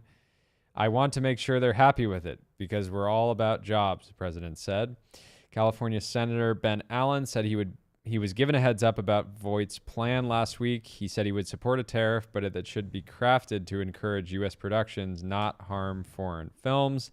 I understand why the president was moved to want to take some drastic action, Allen said. We have been facing so much damage as a result of other jurisdictions throwing all sorts of incentives at productions to pull movie production that really ought to be happening here in the United States and that ought to be happening in LA. And again, what I hear is just the dynamic, the logistical complexity of producing a film in LA. Why are you laughing? Because I have another idea to save Hollywood. Michael Bay directing the Ramp movie. The Ramp movie. It's like the Switch evil, your business to ramp.com. Yes, the evil receipt personified like Transformers. Yeah. The corporate receipt malaise has fallen upon the American economy, and only Eric Glyman, played by Vin Diesel, can revive the American economy by streamlining your corporate cards. Godzilla-sized receipt. Yes. Stampeding maybe down we go the Chris 405. Hemsworth for Eric, and Vin Diesel can play Kareem. Yeah. I think that's a good pairing. That's right. We need some AI-generated movies to kind of really sell this to Hollywood, but we'll get Michael Bay in there. It'll be high stakes. It'll make It's time to tap in, Bay. Yeah. It'll make the Social Network look like a snooze fest. Yeah. It's going to be great. You're on to something, Jonathan. Anyways, we should have somebody on that actively has tried to make movies in LA over the last few years. We should have Michael Bay on. I heard he's making a really cool movie. I don't know if it's public yet, but it sounds awesome. Well, he's been making movies for a while, so I'm sure you're not leaking anything too significant. But yeah, we should have him on. I'm very interested to hear the actual updated details on why, if you're an American film producer, you decide we're going to go to Portugal or we're going to go to London or wherever to actually make this, just because the costs to do it locally are so high. So I think that the local politicians, state, county level, need to take some responsibility as well, because I don't think you can just say, oh, federal government, it's time to step in and it feels like make the local movies a part of the trade war. Yeah, it's like it was almost more important. We saw that with like LA versus Atlanta. It's like kind of a domestic issue almost. I mean, Toronto's in there, but Toronto is not. This is not like some like massive global geopolitical. A lot of the people I know in entertainment have been spending a ton of time in Atlanta, like for years now. Really? Yeah. Just generally, right? Yeah, I'm not joking. I'm not joking. I'm like, if you're actually that's a big thing. Working to you see it at the end of movies. It's like the peach, and it's like made in Atlanta, because they like the folks in Atlanta were just like, let's build that business here. Yeah. And so they gave a bunch of incentives. Yeah. Baby Driver was filmed there. There's a bunch of movies. I mean, it's economic war on like the state level, which is interesting. Which is like totally fine. That's the way the states are supposed to work. It's just like Hollywood was mismanaged and just like played the game wrong, basically, and it was like, oh, we're so cool and powerful and Lindy, like we'll never lose this, so we don't need to play the game of tax incentives, when in fact, like no they did. People would just leave. Like they didn't really have the loyalty that clearly the Hollywood policymakers and lawmakers like thought that they would. Very rough. And rough for, I think it was Rob Lowe who was talking about it, how he always has to go to like Toronto, and he doesn't like it because he's away from his family. Toronto's the other one. Probably away from his bed, probably away from his 8 Sleep. Go to 8sleep.com. Right. What's new in Pod 4 Ultra? Well, Pod 4 Ultra has all the signature features you love about the Pod, plus new groundbreaking updates. They got a 5-year warranty, 30-night risk-free trial, free returns, and free shipping. Let's go. Incredibly back. Oh, yeah. I wonder how I did. I feel like I slept a ton last night. I'm feeling good. Finally back in it from the previous weekend and travel and whatnot. Let's see. Tuesday, I got a 93. How'd you do? 87. 87. Smoked you. Wait, is that 2 nights in a row? You said it was impossible. You said it couldn't be done. Okay. To be clear, a little asterisk for the sleep record. Oh, I'm sick. I sick. did have food poisoning on Sunday. Oh, skill issue. And what happened? I'm good. I'm moving through this. I'm gonna be rock solid this week. Except going to SF tomorrow, but I think I'll be on my 8 sleep every night, which is good. Yeah. Cool. Awesome. I don't know if we have time for this next story. Maybe we do have time for an quick ad. Of course. Out-of-home advertising made easy and measurable. Say goodbye to the headaches of out-of-home advertising. Only AdQuick combines technology, out-of-home expertise, and data to enable efficient, seamless ad buying across the globe. AdQuick.com. Size gong. One of our best yet. That is the best. We definitely got to talk about AdQuick. AdQuick is coming out with an AI product. They are. And we were in a cameo in the video. Can't wait. They're launching AdQuick Copilot. Yeah, very cool. To help you more efficiently buy ads out of home. Yeah, I mean, there was a lot of stuff with AdQuick. Like if you actually go through the process, like they will pull up the map, they'll pull up all their tools, they'll provide like kind of an idea and report. And there's no reason why that shouldn't be a little bit more self-serve. Even if you do wind up, working with an AdQuick representative directly, there's no reason why you shouldn't be able to just like investigate their whole database via an LLM. Like it's very obvious. Anyway, let's do 1 or 2 posts and then we'll bring in our first guest. We have a great one. Evan McCann says, with so many people going no alcohol, there is a lot of alpha in drinking again. You love it. I thought this was hilarious. I saw it earlier and I laughed. Contrarian. Yeah, it seems like alcohol fell off, but at the same time, it's just so Lindy. There's an opportunity to bond with other people that love alcohol. Yeah. So it's just, it used to be so common to drink alcohol that you wouldn't have a meeting and somebody else says, you want to have a drink? And you say yes. And it's like, oh, we now have some common ground. We got to send this now to Andrew Huberman. He's going to can find some common ground. Furious about this. No, it's funny. I've just gotten to a point where I stopped enjoying alcohol. I went from drinking maybe, having a drink 1 day a week on average to realize to going down to probably one bottle of Dom every time you double. That's right. That most of the drinks I've had this year were on the show. Yeah, it needs to be tied to celebrations because then you just start grinding harder and harder and harder forever. Yeah, but I think the alcohol decision, like you shouldn't let the timeline decide whether or not you like drinking alcohol because some people can have a few drinks and their body can process it and handle it well. For me, it's not for me. Perform that's okay. Better. Yeah, they're drinking. Yeah, the Balmer Peak. I've been very pro alcohol as a performance enhancing drug for sales reps. Yeah, the power lunch methodology. The power lunch. You got to John Coogan loosen up. Yeah, have a couple martinis with a client.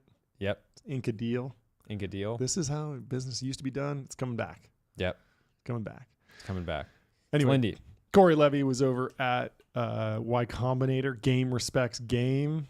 Very, very funny picture. He, of course, runs Z Fellows, direct competitor to Y Combinator in many ways. Corey's running around the valley, signing deals before companies get to YC sometimes.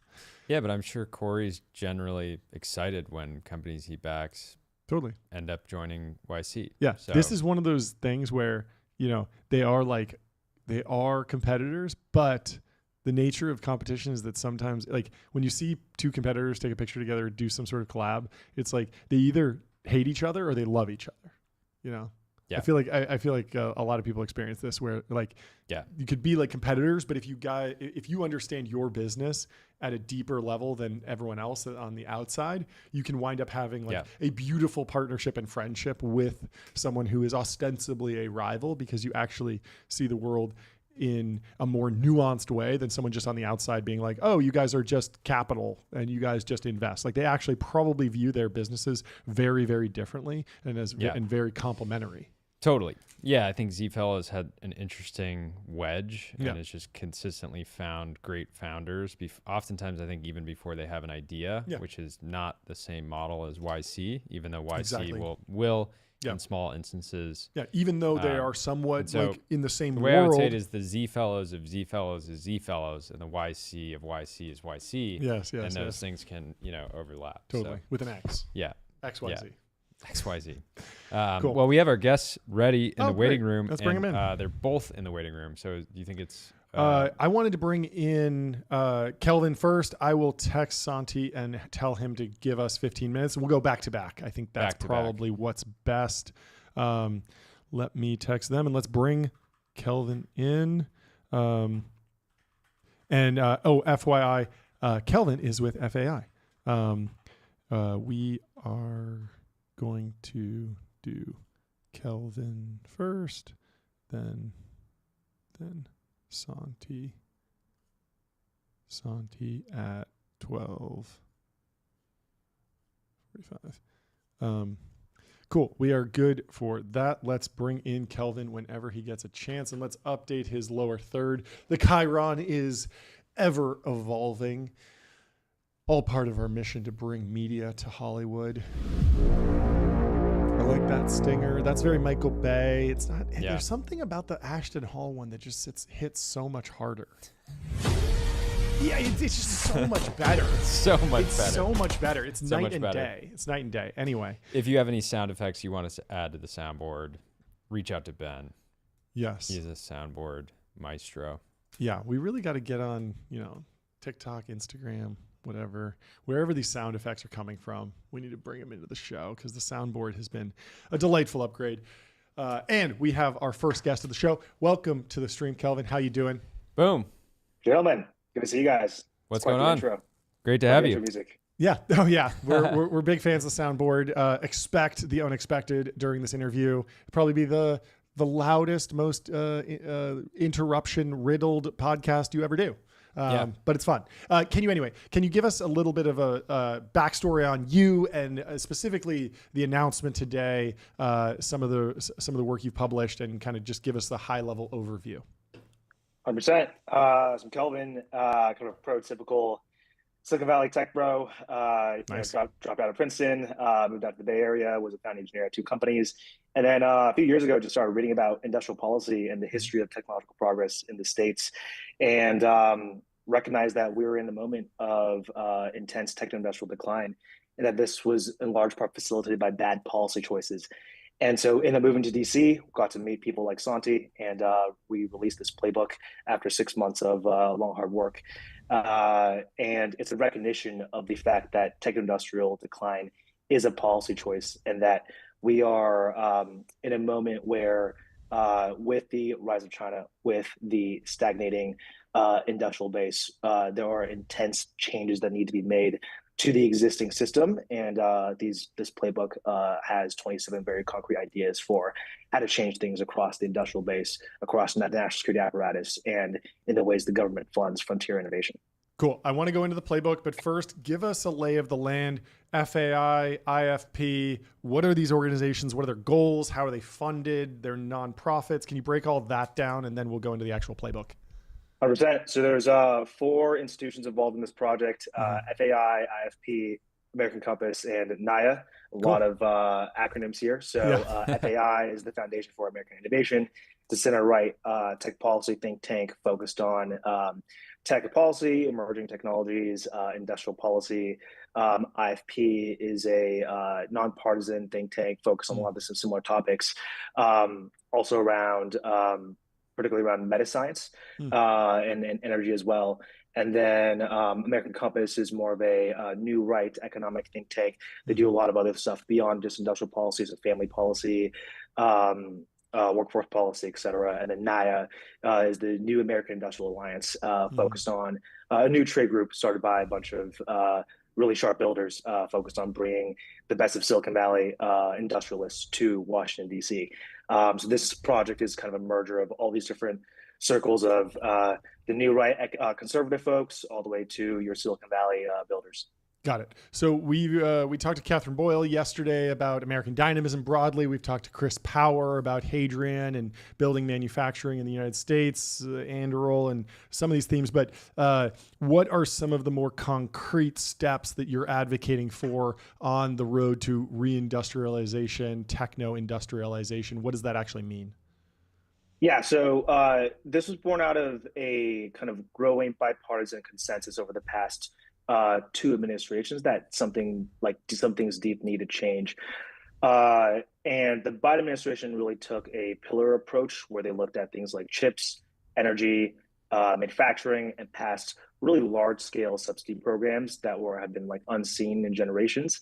And the Trump administration has recognized that there's all these systemic barriers to industrialization beyond just subsidies, things like trade policy, non-trade barriers.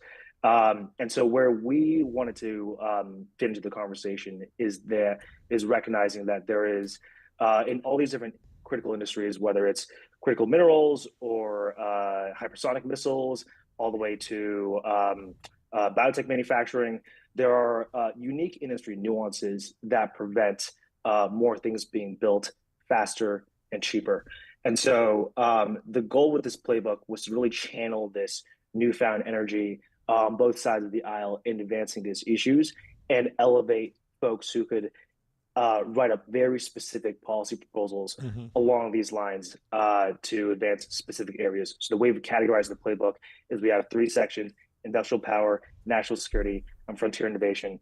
And we have senior domain experts write on each individual piece of this pie, with proposals spanning from developing hypersonics testing infrastructure to demand side support for critical minerals production to how does the Navy improve its streamline its design of ships. There's all these really wonky things that this playbook gets into in each of these specific categories. Yeah. Do you have an overarching theory around tariff policy versus subsidization of American industrialization versus kind of the Doge stuff, which is like do more with less, efficiency driven? These 3 pillars seem very different. They're typically advocated by very different political groups. We're kind of seeing all 3 happen right now. Do you think that all 3 of those are equal tools in the tool chest, or are you advocating for leaning one way or the other? Yeah, this is what we're most proudest of for this playbook, is that it is a synthesis of all these ideas. And it's a recognition that for all these deeply important questions, you just need an all of the above approach. There is no one silver bullet. The things that are required to restore American shipbuilding are going to be slightly different than things required to do a more broad-based reindustrialization movement. But it's a recognition that for all these different topics, there's all these things from regulatory fixes to state capacity fixes to subsidies that are all critically important. On shipbuilding, can you give us a concrete example of what the playbook looks like? Because I feel like shipbuilding is pretty. You can kind of wrap your hands around it. Like it's a pretty simple thing to understand. We make a certain amount of ships. We want to make more. But what are all the steps that lead to actually increasing shipbuilding capacity? Yeah, so shipbuilding in America is in a dire need of a fix. We produce, China produces 230 times more ship tonnage than the United States. This is due to a lot of different factors, everything from constantly changing requirements from the Navy to a lack of workforce to a lack of automation in our shipyards compared to other countries. And so the particular proposal that Brian Potter and Austin Vernon vote for our playbook was around streamlining the way the Navy actually designs its requirements for ships and the way the Navy actually goes about planning the design of certain naval vessels. And it gets pretty into the weeds on those topics. And really, this is this is not a comprehensive plan to restore American shipbuilding, but more of a specific deep dive into one particular underrated aspect of the problem that policymakers may not realize. And so there's a great bill out there called the Ships Act, which gets into a bit more of a broad-based plan. And so the goal with this particular proposal was, how do we complement the existing discourse with things that are a bit more in the weeds that people aren't paying attention to? Can you talk about some historical precedent where America was maybe behind in certain areas and managed to turn it around? Like basically, like obviously you lay out a bunch of very kind of proactive solutions for a variety of these issues, but I think it'd be helpful to understand at what points throughout history maybe we recognize that big changes were needed from an industrial policy standpoint, and we actually effectively made those changes? Yeah, the Cold War is the best example of this, right? You had a space race where the U.S. public and our intelligence agencies were shocked when Russia launched Sputnik. It's really hard to just fully articulate how deep this shocked the American psyche and how fast we got our shit together. In a matter of less than a decade, we directed 400,000 people, 20,000 companies, and 4.4% of the overall federal budget towards the Apollo missions. And we went from being laggards in engine technology, missile technology, space technology, to getting to the moon first. Is that part of the challenge, though, now? Is that we don't have sort of a stunning visual of industrial decline? It's sort of this sort of slower, insidious sort of process that's been happening that we feel in different ways, but it doesn't strike fear into the hearts of Americans in the way that Sputnik did. That's 100% a challenge. There's some people who don't believe America will really get serious until there's a Taiwan scenario. But there have been instances there's been flashpoints over the past few years: Ukraine, COVID, October 7th, where people have realized actually the lack of a robust defense supply chain, the lack of the ability to make basic things like medical masks, are problems that affect us today. And so that's where the work you guys are doing is so important. That's where the work of these think tanks and other folks like Catherine Boyle, the whole American Dynamism movement. The more we talk about these things, the more I think people will recognize the seriousness by which we need to take these issues. Did you ever explore the idea of I don't know exactly how this would get implemented, but some sort of incentive for American investors to focus on reindustrialization? We were kicking around this idea of the carried interest tax was kind of up in the air. Maybe that would hurt private equity firms and venture capital firms. But what if carried interest, that deduction didn't exist for investing outside of America?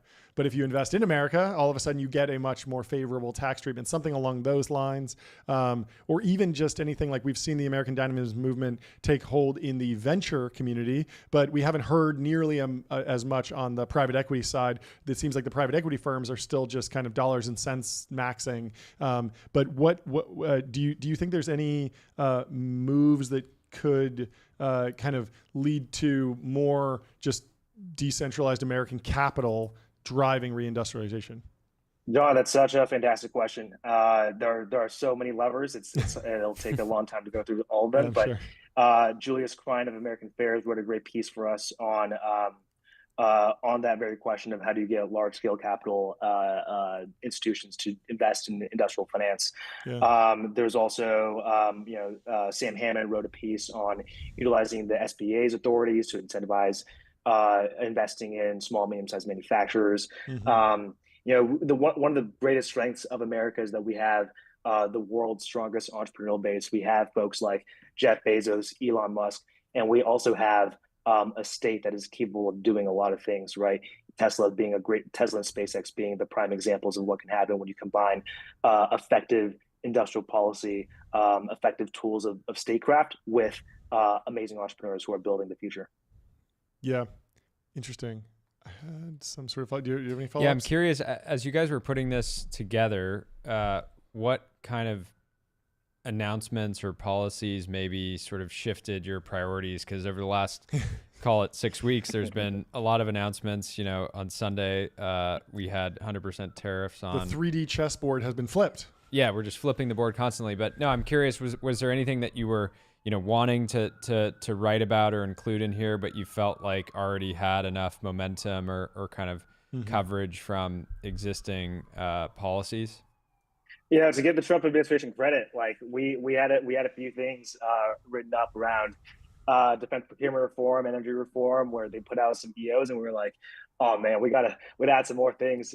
It's been a very fast moving administration, but you brought up Liberation Day, the way that we view tariffs and each of these four think tank partners have their own opinions, but we're all in agreement that tariffs alone are not enough, right? These are it's a stick. But if you actually want to be serious about doing the very specific things like critical mineral production or shipbuilding or whatever, there's a whole host of unique tools you need to apply to that particular problem. So that's really what this playbook is trying to provide. Are there any lessons that you think America can learn from how China does industrial policy? We've seen, 50 years of investing in semiconductors over in China, in the midst of never really being on the leading edge there. But now, or even around planning, important. right? So they plan in these sort of 5-year cycles, right? Let's make a 5-year plan and another 5-year plan, and they just sort of compound. I know we're adversaries, but like, what can America learn from China on the industrial policy front? Yeah, it's a fantastic question. And I mean, to your point, there's been a lot of waste over there, right? You have all these state-backed private equity firms that kind of are just black holes for capital. Mm-hmm. You've got, they use a bunch of slave labor, which helps drive down industrial costs. It's they do a lot of things that are really effective. Like, I think a lot of narratives around, China is just a copycat, or China is just using distilled models to produce DeepSeek. It's a lot of cope. They're leading in electric vehicles. BYD is an absolute beast. Drones, critical minerals, like these are real advantages. And the number one thing I think is just we should be taking things as seriously as they are. Like, Chinese leaders routinely come out, not just Xi Jinping and the top level CCP brass, but even like the CIA equivalent in China and their like internal think tanks. They're constantly producing essays and giving speeches on how the foundation for world power is industrial power and technological power. They view the lack of technology as the reason they suffered the century of humiliation. And so they are deeply serious and throwing their entire state behind developing the future of all these different emerging technologies. So, the thing that we can learn is just the degree of seriousness by which the political class is taking things. That's a really good answer. Yeah, thank you. We'll move on and we'll let you get back to your day. But thank you so much for hopping on. This is really interesting. Yeah, I'm excited to fully read the report myself. And looking forward to let's have you back on in the near future. Yeah, we'll talk to you soon. Cheers. Thanks so much. And next up, we're continuing our deep dive into the techno-industrialist policy playbook. If you haven't had a chance to go see it, it's all over X today. And it's you can rebuilding.tech. Rebuilding.tech. What a good domain. www.rebuilding.tech. Yeah. So Santi Ruiz is joining, and he can share the techno-industrial policy playbook.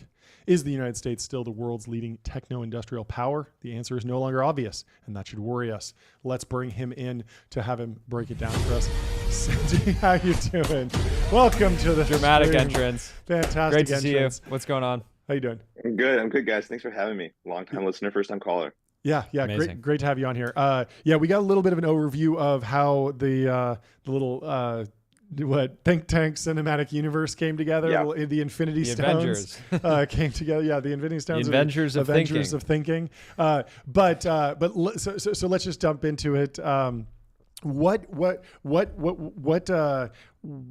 I know that there's a number of policies, but which one do you think is the most relevant today? There's a lot of things in the news around tariffs. TikTok is still in the news, but has kind of faded.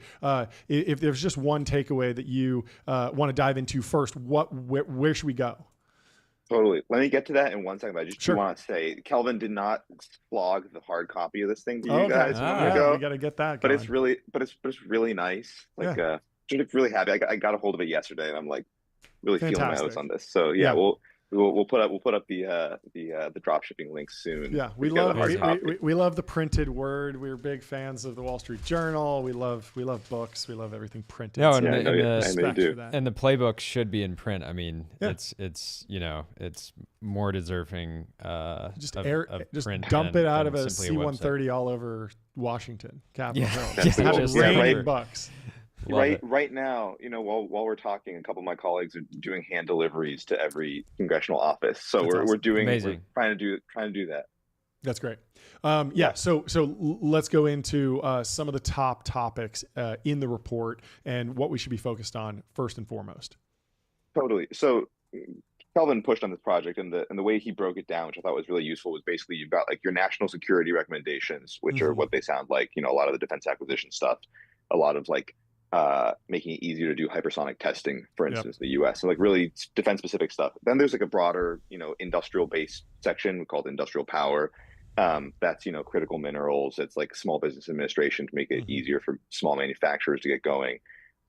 The chunk that we really owned, IFP, and again, for context, I'm at the Institute for Progress. We're a nonprofit, a nonpartisan think tank. We focus on like largely kind of the innovation policy side of things. So our section was like frontier science and technology. So not all those submissions are by us, but a lot of it, we source most of those submissions. Awesome. And a lot of that stuff is just how do we get more out of the marginal dollar that goes to R&D in the US, whether that's a federal dollar or R&D through like the NIH or the NSF or the Department of Energy. In a lot of those places, we think there's some really actionable stuff where you just want more bang for your buck. Let's say, whether or not, agnostic of whether you should be cutting NIH funding by 30% or whatever. I happen to think you shouldn't, but like agnostic of that conversation, we think there's still a lot of ways that you can get more juice for the squeeze. So a lot of the stuff that we were really championing in that section was, for instance, one of my favorites is my colleague Caleb Watney, who's got a piece about X Labs for science funding. He's got a new proposal.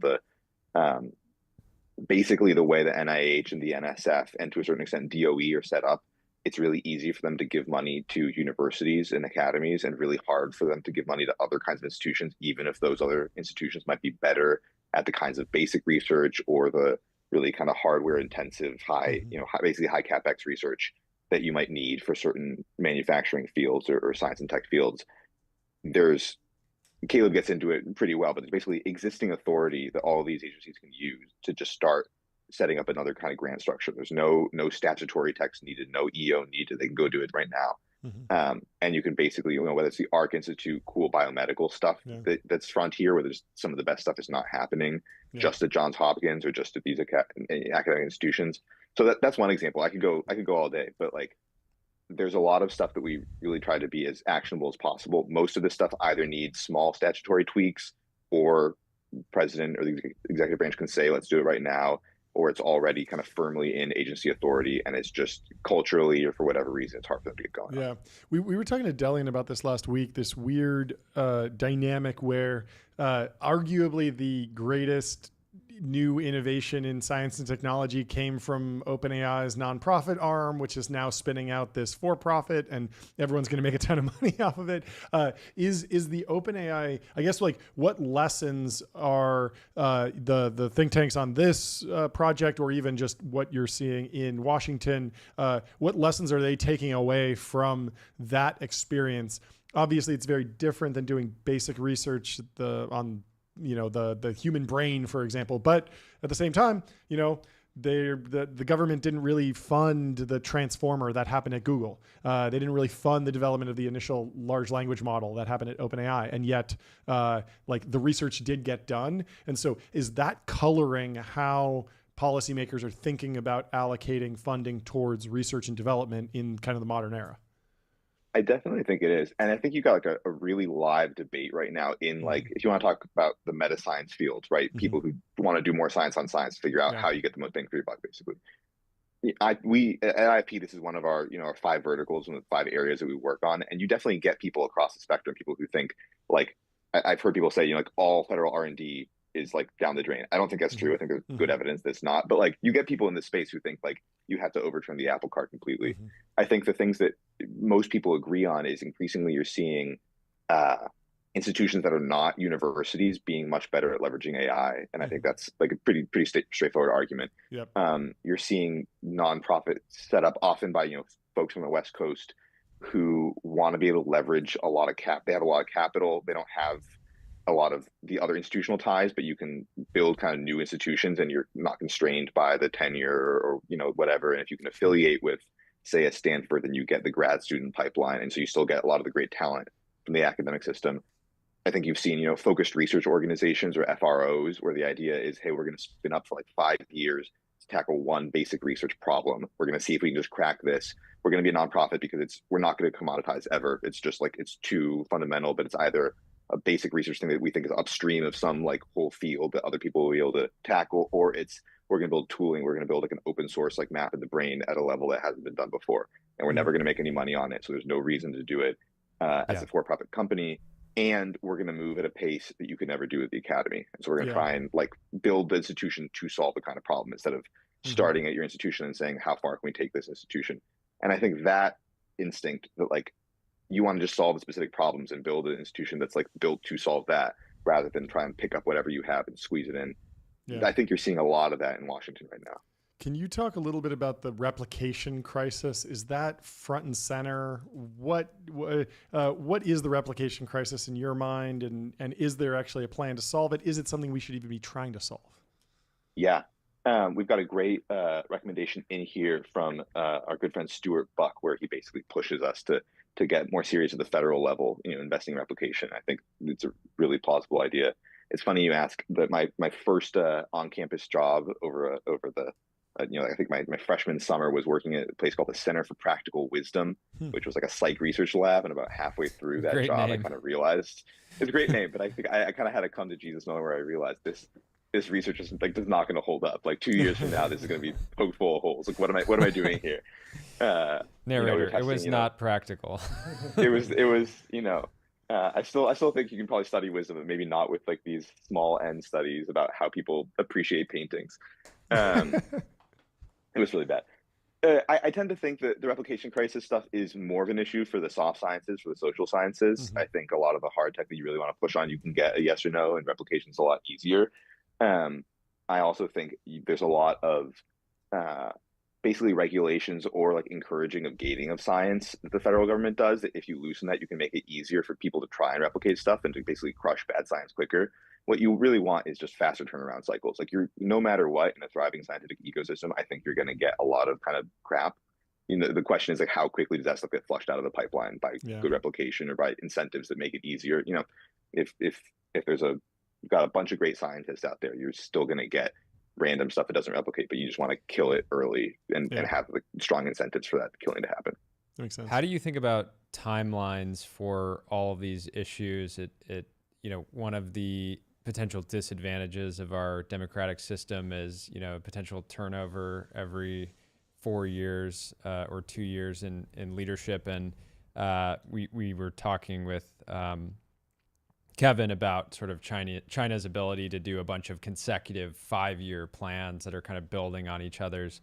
So across the board, how do you make sure that these kind of policy recommendations can really, outside of getting immediate changes implemented, have sort of longevity? Because in many of these, we're not going to fix shipbuilding in the next 3 years. We're not going to, set up, it's going to be hard to set up a meaningful amount of special compute zones in a few years, right? So maybe talk to the strategy around for you guys in terms of making sure there's like really these become kind of organic movements in Washington. Totally. There's a few different pieces. I think one is go on a lot of technology podcasts. That's really essential here. There we go. No, I would say like at the top level, like you just have to sell this to a democratic public. And what Kelvin mentioned about like you don't have the Sputnik case, short of a Taiwan invasion. There's not one single thing that's going to wake up the American people to this where they weren't on before. I think you're just going to have to sell. You just have to keep making this argument. I tend to be pretty bullish on the American people's perceptiveness about this stuff, but you just do have to go sell. A lot of the recommendations in here are around shortening timelines for stuff. There's a lot of things I think you can do to just make that kind of change in administration, democratic accountability problem easier by just saying like for any given thing that you work on, can you make it last 2 administrations instead of 3? What are the kind of technocratic things that are standing in the way of that? Like what are the actual regulatory things that make you take 4.5 years to get your initial NEPA permit for infrastructure? And I think that's like a real issue here, right? On a long enough timeline, anything is going to get vetoed. If you have veto points throughout the process, like the longer the timeline is, doesn't matter what it is, someone's going to kill it. And so I think you have to have like an affirmative democratic case for like, look, people voted for this, we're going to do it, and it's going to be done, and we're not going to let somebody 15 years from now kill it. And then there's a lot of stuff in here that I think is bipartisan, where it's wonky, it's technocratic. There's not like huge rifts on critical mineral production. There's not huge rifts on like the Small Business Administration should be really effective. But you need to exercise political will to do it. And so some of it is just like really fine-grained technocratic stuff that we think like you have agreement, but you just need to push and you need a really clear action plan for how to do it. It's not enough to just say like, hey, shipbuilding should be better. You need to be able to lay out like, here are 2 things you could do tomorrow to improve it, and it's easy. Yeah. I mean, staying on shipbuilding, what does the vibe feel like around advanced manufacturing, automation, humanoid robots? Let's not worry about the workforce at all versus let's go into reskilling, upskilling. Let's bring back the idea that you can have a beautiful American dream career in an industry like shipbuilding. Yeah. Thanks to our friends at American Compass, I'm an IFP, Kelvin's at FAI. Yeah. American Compass is kind of the third part of this, but they spend a lot of time thinking about workforce skilling and redevelopment. So there's a lot of stuff in the industrial power section here about like, what do you actually do? What's worked? Because there's, it's easy to say, okay, workforce retraining, but like it's not an easy problem. There's lots of failures there. So what do we actually know about how to do that? I think everybody on this on this team, like the Venn diagram, is there's not going to be as many manufacturing jobs 5 years from now as there were at a at the peak of American manufacturing, even if we improve output. And I think your listeners will know this, that you're going to have to lean on automation pretty heavily to kind of get close to competing with China. At the same time, I think there's absolutely room to say like, if you reindustrialize and automate, there's going to be a lot of jobs there. So I think the question is just like, on what scale is that? Is that a World War II level mobilization? I don't think anybody here is pushing for that. That more than half of all able-bodied men should be working in the factory. But I think there's absolutely room to push that even without looking at those kinds of orders of magnitude. They should be in a warehouse in El Segundo, honestly. Maybe not. Everybody, yeah, making it rain.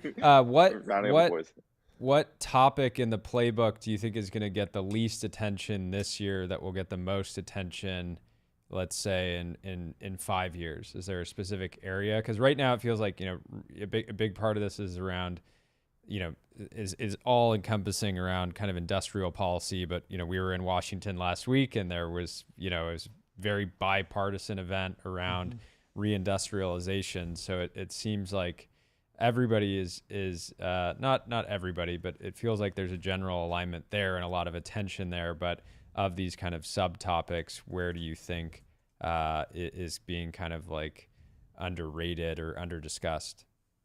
Yeah, I think probably in the discourse there's a couple I would point to. One is just nobody wants to talk or think about pandemics anymore. There's just like no energy to like relitigate COVID or to kind of think ahead and plan. I think this is one of these weird lessons of COVID is like Operation Warp Speed is a massive success in a lot of ways. We learn a lot about like what should we do to prevent future pandemics or to minimize them.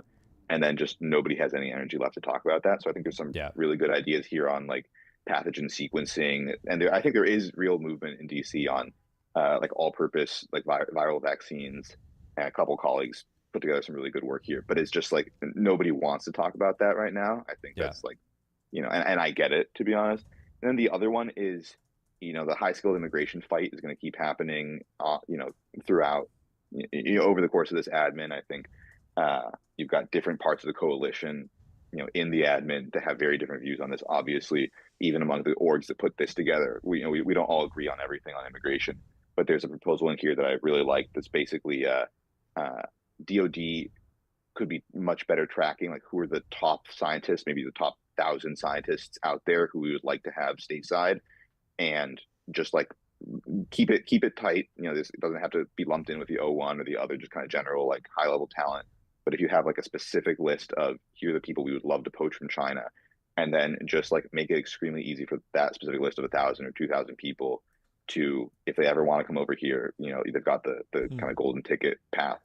And I think there's, if you think that science is like long tail, the really the rock star scientists, the best founders, the best R&D people are just like a few orders of magnitude better than some pretty good people.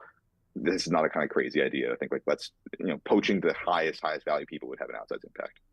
Yeah, awesome. Makes a ton of sense. We're staying on shipbuilding, but thank you so much for hopping on the stream. This was great. Great to have you. Come back on again soon. Yeah, we'll have to talk more soon. And congrats on the launch. Thanks, fellas. See you. Cheers. Bye. And we got Phil from Dirac coming in the studio. I want a sound effect for Phil. The man I once called legend. A child. I didn't call him a child. You called him a baby. No. You referred to him as a 5-year-old. You said he was a toddler. No. It was very rude. You're going too far. Going too far. We've all had mistakes. We won't say it. Stream. I made a big mistake. Things make mistakes. I've also mispronounced. Oh, tons of But now we're boys. But now he's here in Washington last for the week. third time joining the stream. There he is. Yes, gentlemen. Yes. How is it going? Welcome to the stream, Phil. Oh, it's great Welcome to the see stream. you. It's been ages. I haven't talked to you on stream in 3 days. It's terrible. Yeah. I'm so glad to be back. You back in New York? Guys dearly. Yes, I'm in New York, in Fantastic. the capital of the Empire, in the Empire State Building. Capital of the Empire. Capital of Such a the good Empire. line. I love it. Okay, quick intro. Explain like I'm 5, what the company does, and then the announcement today. Absolutely. So we're Dirac. We have some software that automatically generates assembly instructions for manufacturers. We like to say it's all about context-aware production planning. That's not the 5-year-old wouldn't really get that part. Lego but, instructions for ships. Yeah, imagine IKEA assembly instructions, but for planes, cars, Here we engines, go. and now boats. And that's what we're going to talk about today. Okay, so what happened? Boats. Break it down. Yes. So we're talking about yachts, right? Potentially transitioning Alcatraz to pleasure yachts, a yacht super yachts. a tax haven, yacht harbor. Yeah. No, sorry. Yes. Go on. All about yachts, specifically yachts that can launch projectiles. There we go. Got it. Okay. The best So, kind. Yes. So unfortunately, shipbuilding for a while in the U.S. has been slowly slipping. We at Dirac have decided to partner with a company called Fairlead, who is a captain of maritime production in the United States. They're based out of Norfolk, Virginia. They're the Norfolk shipyards. They run the place. They work with all sorts of different primes. They're a massive shipbuilder.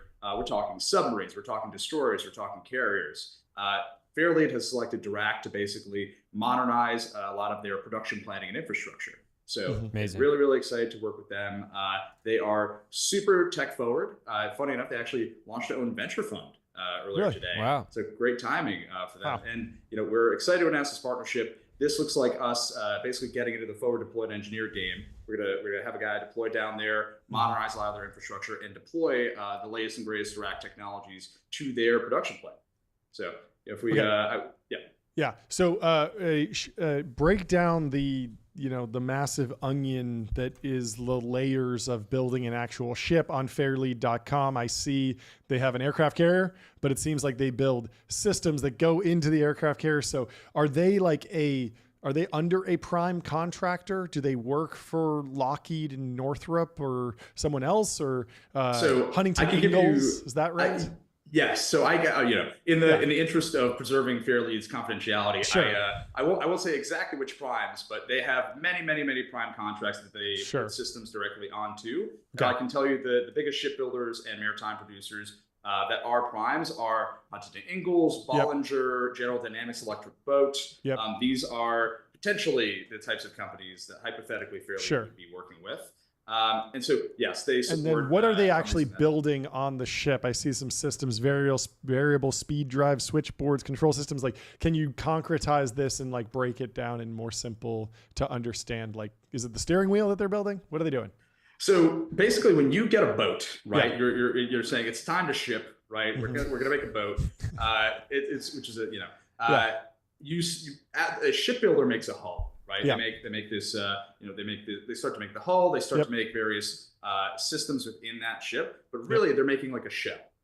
What then happens is a integrator needs to come in and actually soup it up with the latest and greatest technologies. They need to integrate software. They need to build in the control panels. They need to build in all of the infrastructure and weapons platforms that then go on that boat. So it's different as an industry in the way that you produce than automotive, than aerospace and defense, than a variety of other industries. But when you look down at like the types of things they make, these are sub-assemblies that you can see on any type of platform out there in the world. So that's shipbuilding as an industry. If we were talking about it relative to other industries, they build obviously the largest systems on the planet because those are basically boats. If you look at automotive as an industry, automotive is fairly modern. You have automated facilities. Automotive is fairly modern. Aerospace and defense as an industry is probably like around 20 years behind automotive. And then shipbuilding is probably 30 or 40 years behind that. And so, CAD as an example of like a metric, or the CAD adoption, like 3D modeling adoption as a metric for, how advanced an industry is. We're talking, automotive, everything is CAD'd up. Aerospace and defense, the majority of things at this point over the past 15, 20 years have been CAD'd up in, digital representation. Yep. In shipbuilding, these guys are largely on paper processes, and they make these, some of the most advanced pieces of technology that come out of an engineering department, but they're still looking at 2D drawings. They're still, basically drafting pieces of paper. And that is what we're getting maritime off of. Dirac is leading the charge, captaining that ship. What does that design kind of work and production workflow look like from a, prime to a fair lead to the actual,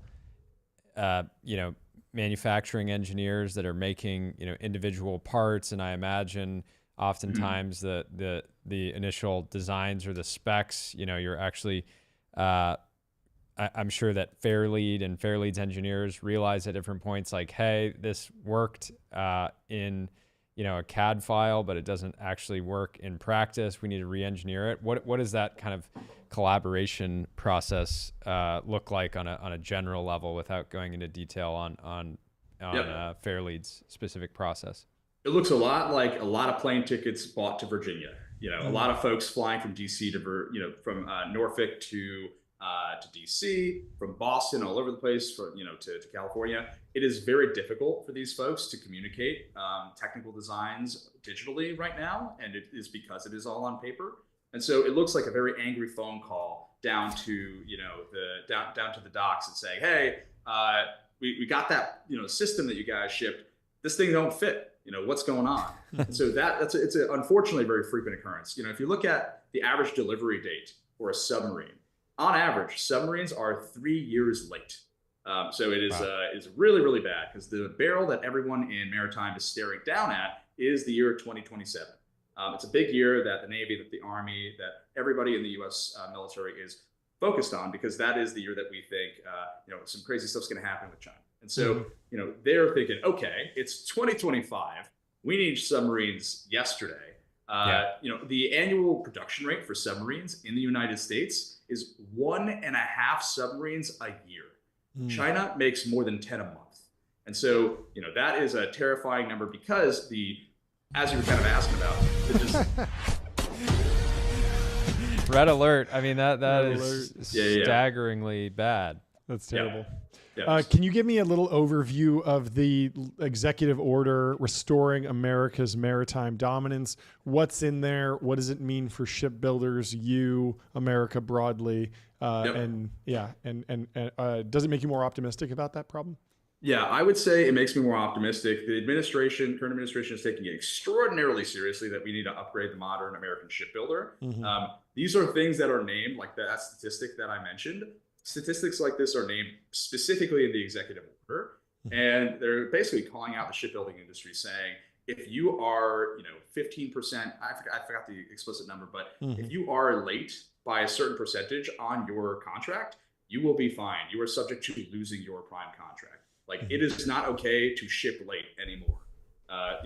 Unfortunately, not too many JIRA tickets flying around shipbuilding, but they ought to use something like that at least. It is a staggering problem that at least the EO is taken seriously. Yeah, that makes a ton of sense.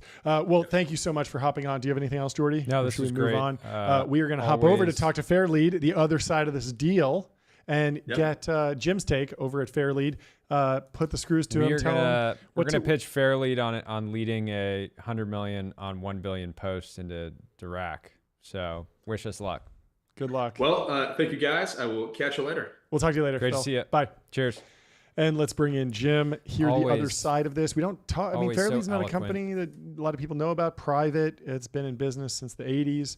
But fascinating to hear from a true industry insider who actually works on building these ships. We've seen in Silicon Valley a lot of companies kind of nibbling around the edges. There's some, a bunch of shipbuilding companies that are building smaller systems or more swarm-based systems, not really focused on the exquisite systems. Well, Fairlead is the company that actually works on the big ships, which we need to keep making, even as the landscape of the battlefield changes. They do ship repair, maritime manufacturing, privately held, veteran-owned, controlled by its founder. They're still in founder mode. You'll love to hear it. Jerry Miller. And they have a new venture fund. They do. We'll have to ask about that. It was founded by a former U.S. Navy surface warfare officer and longtime Hamptons Roads ship repair entrepreneur.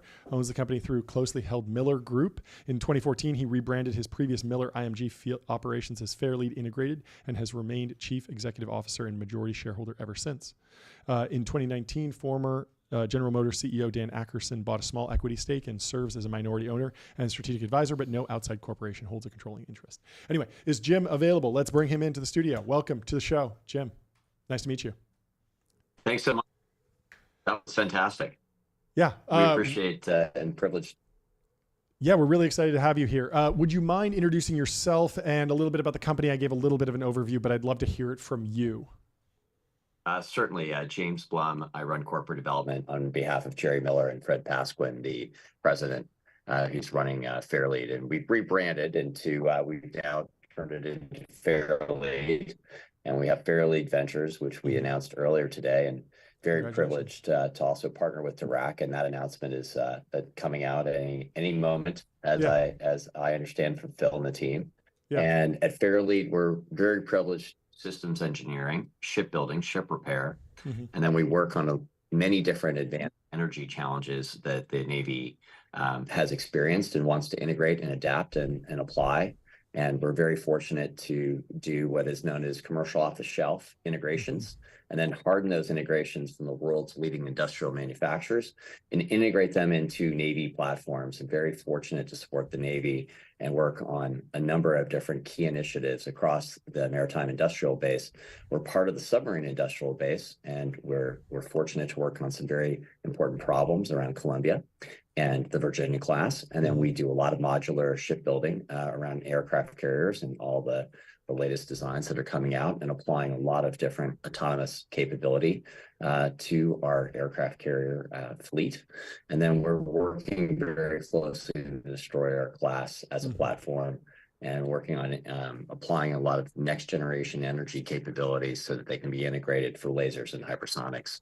And then lastly, we worked very closely across the USV space, really applying very, very hardened military industrial systems engineering and critical engineering capabilities, where you're really classifying a new set of software-defined infrastructure that's being cascaded and fused across all the different platforms, so they're more intelligent, more capable, and can move faster and address a different lethality capability that we faced in the past. And now we're upgrading and ready for maritime dominance under the executive order that our president just announced. And then obviously with the Office of Shipbuilding coming in, shipbuilding and ship repair, restoring our maritime dominance is something fairly that we're privileged to support the community around. And so we're really augmenting, accelerating what I would call that next generation of hardening and that capability of engineering that is critical from a quality, control, and speed perspective. And so that's what we're doing at Fairlead, and that's why we created a venture arm, and we actually launched it and announced it today. And we're backing emerging managers who are leading in autonomy and AI and applying autonomy and AI and machine learning, some of the most important weapon systems for our country, and as well as to afford us that capability and deterrence in all the key theaters that our commands are responsible for addressing. So that's very cool. Are you very nice to be here on the show. Yeah, thanks. Yeah, so is a new fund is it, would you call it a fund of funds, or you're investing in managers or in direct investments, or what's the focus? Yeah, we're the two latter. So we're really focused on backing the best emerging managers in the space and the best founders and entrepreneurs in the space. And that's what Phil from Dirac is an amazing example of. And we're just really fortunate to bring that kind of model-based manufacturing, into shipbuilding now. And one of the key areas in the country, which is Norfolk and Hampton Roads and Virginia Beach and then Portsmouth. How is one of the Phil is extremely eloquent and brought up a bunch of interesting data points on the 15 minutes he was on before this, one of which was the United States, what we make one submarine a year at this point. Takes about China makes 18 around months, 18 months, he said. China makes around 10 a month. How does Fairlead think about, helping close that gap over time? Well, we believe that the key is workforce development and capacity planning. And these systems are very exquisite, and they require extraordinary amount of testing and certification. And when you want to apply next generation technology, you really have to have all those processes in place. So where Fairlead just sought out from a strategic planning perspective, we've really, as a brand, and under Jerry Miller and his leadership and Fred Pasquin, the entire company is dedicated to quality and to speed at scale. And so for us, we sought out, a company that was doing exactly what Phil and Pete and Jared and Trevor were building. And BuildOS for us was the software that was going to help us really accelerate that schedule and address that schedule risk you were just talking about. And so, yes, the Navy and all of its partners across the defense primes, across the Navy, all of them, shall I say, the heritage primes and the new neo primes, everyone has to actually help, General Dynamics and Electric Boat move faster, as fast as they can. And they're an extraordinary company with extraordinary leadership. But there's a lot of technology and complexity that has to be integrated. And then, quite frankly, from a shipbuilding perspective, that production schedule is very challenging. And so getting it to a position where it can introduce effectively 2 to 3 more subs over the next 5 years. So instead of deploying and introducing 1 new submarine or 2 in a year to up to 3 to 4, that's going to take a very, very, very heavy lift from the ecosystem, and Fairlead is part of that ecosystem. And we think with Dirac and that modernization and that single source of truth that they bring will help a firm like ours cascade and accelerate that entire industrial defense supply chain base around the Columbia and Virginia class submarine manufacturing process. And we think we should be able to advance it rather significantly. But what we're talking about is really moving in production schedules from 2035 and 2030 into 2028 and 2027. And so that's a very hard lift for the Navy, for its defense primes. And we're certainly with Dirac going to impact that schedule. And we think we can have a major impact, not just on the acquisition and delivery side, but also the sustainment side, which is a really important part of actually, if you look at, how all wars are won, they're won through sustainment in their supply chain. And we're really excited about that at Fairlead. It really, reducing and mitigating a lot of that risk across the suppliers and across the defense industrial base, supporting the great submarine industrial base that we have in our country and that leadership. I'm sure a lot of founders of new defense tech companies would love to do a deal with you or sell into a company like Fairlead. Can you walk us through what it takes for a young company to prove that they would be the right choice for a partnership with a more established company like yourself? What's the conversation like? What are the KPIs? What are the things that you need to do to de-risk taking a chance on a new and growing company? Sure. It's such a great question. Succinctly, they believe in a center of excellence. Mm-hmm. So from our perspective, the leadership team and their engineering, and I'll just say all across product, all across engineering, and the founders have to be committed to addressing the ecosystem.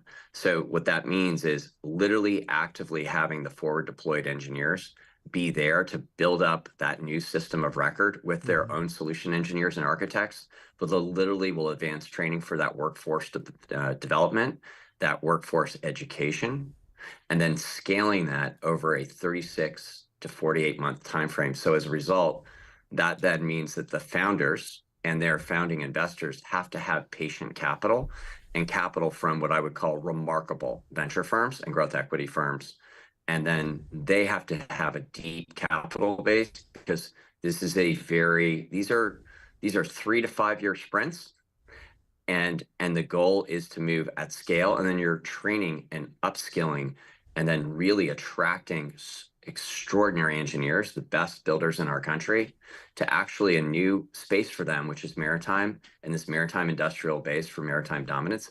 That requires a heavy lift on an earlier stage firm. So what I would say is almost Series B and Series C firms in general are a better fit, unless, of course, they have leadership that is extraordinary and deep, like Dirac is, and is a great example of significant expertise in the maritime industrial base, significant understanding of how Electric Boat and General Dynamics actually works as a company, and then having that knowledge and then being able to scale that knowledge, build that into a software system, which is a platform that we can integrate all of our shipbuilding and our systems engineering and a lot of the product development that we do, and then applying a lot of autonomy and AI stack into that from a work assembly perspective, from a modularity perspective.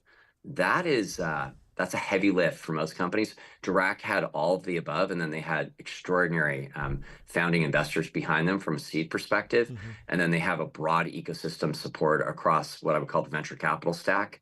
And that capital investment partnership that they have cascading across the country, both on the East Coast and the West Coast, meant for Fairlead, they had mitigated all the risk for us, as well as the maturity of their software, and then their commitment to build a center of excellence in Norfolk around that entire community where the Navy has a very significant amount of its fleet and manufacturing base.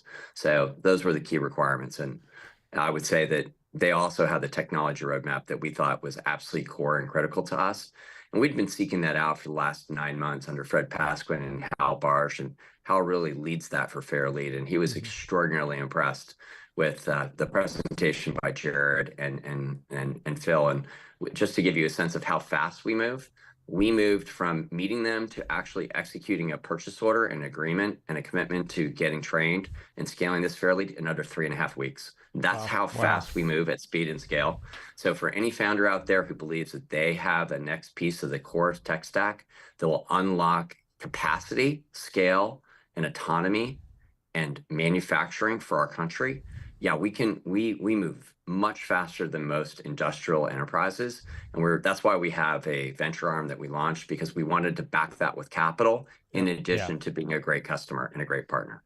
That's very cool. Wow. How is Fairlead thinking about opportunities to support various primes on smaller autonomous systems? It's obviously very different, manufacturing process to make 1,000 of something versus 1 or 2 of something. And I know it's top of mind for you guys.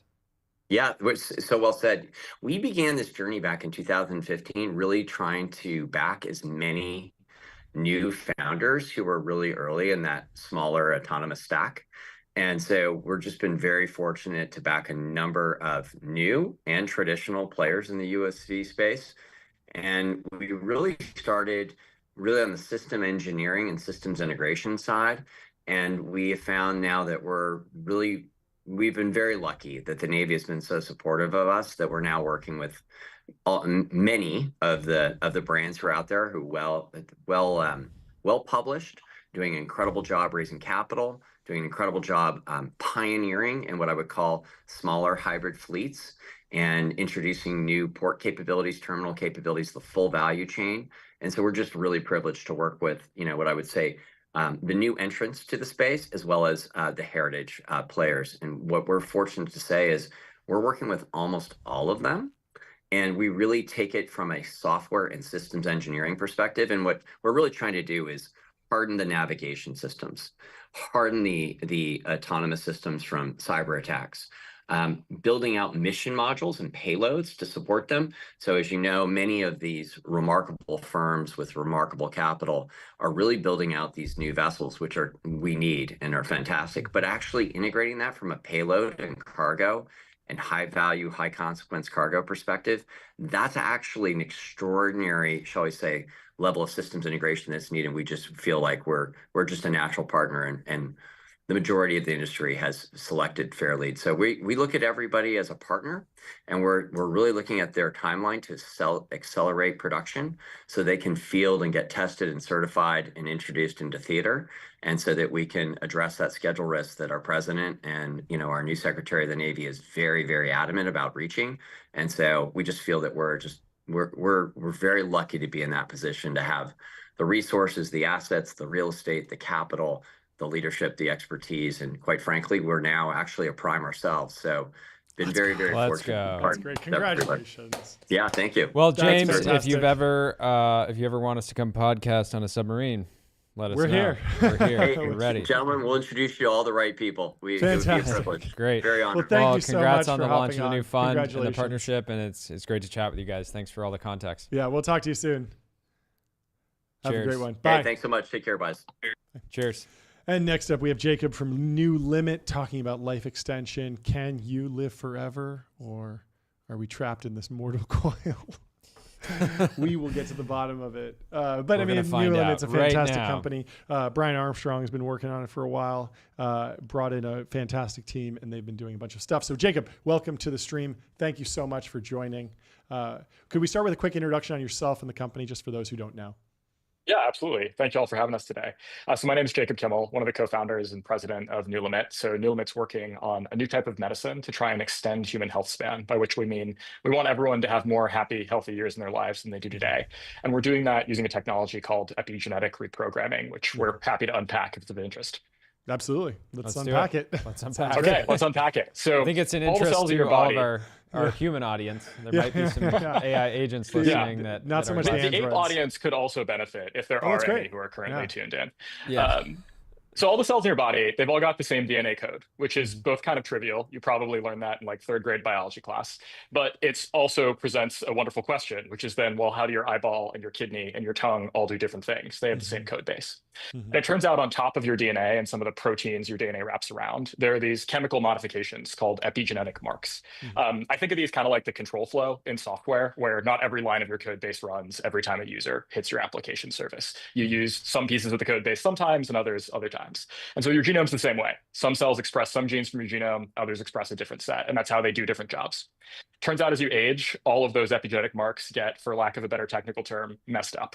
And so your cells stop using the right genes at the right time, they use the wrong genes at the wrong time, and then they degrade in function. And that actually precipitates a number of the diseases and pathologies that arise with age, including things that we don't even traditionally define as disease, but that you or I would certainly like to remedy about our experience if we could.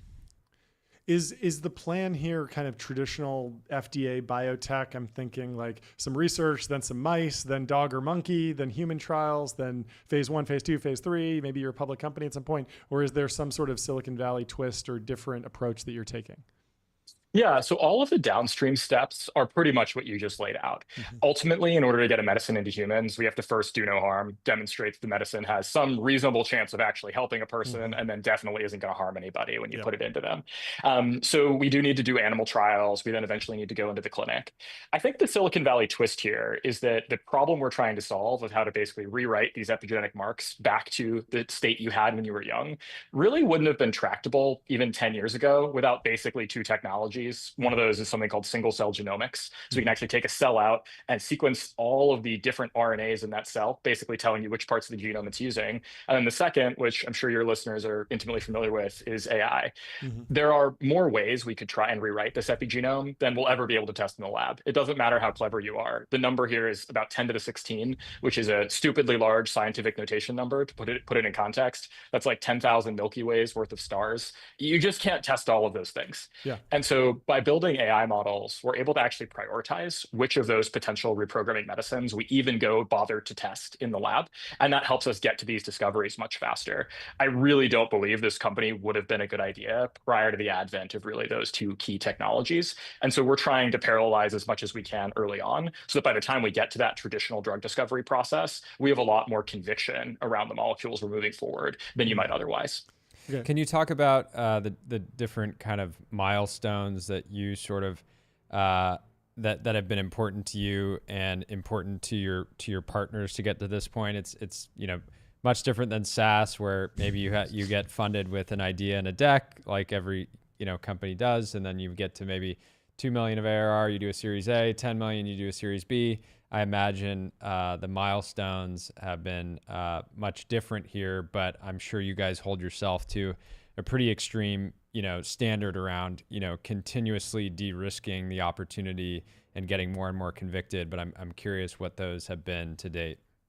Yeah, absolutely. And I love the way you laid that out. One of the challenges with hard technology and biotech in particular is the milestones are not quite as legible as revenue for quite a while. Famously, some of the largest companies in this space took quite a while to even get to revenue positive. And the reason these bets still make sense is that once they do have revenue, you really start printing it. There are more drugs making $1 billion in revenue today than I believe there are software companies.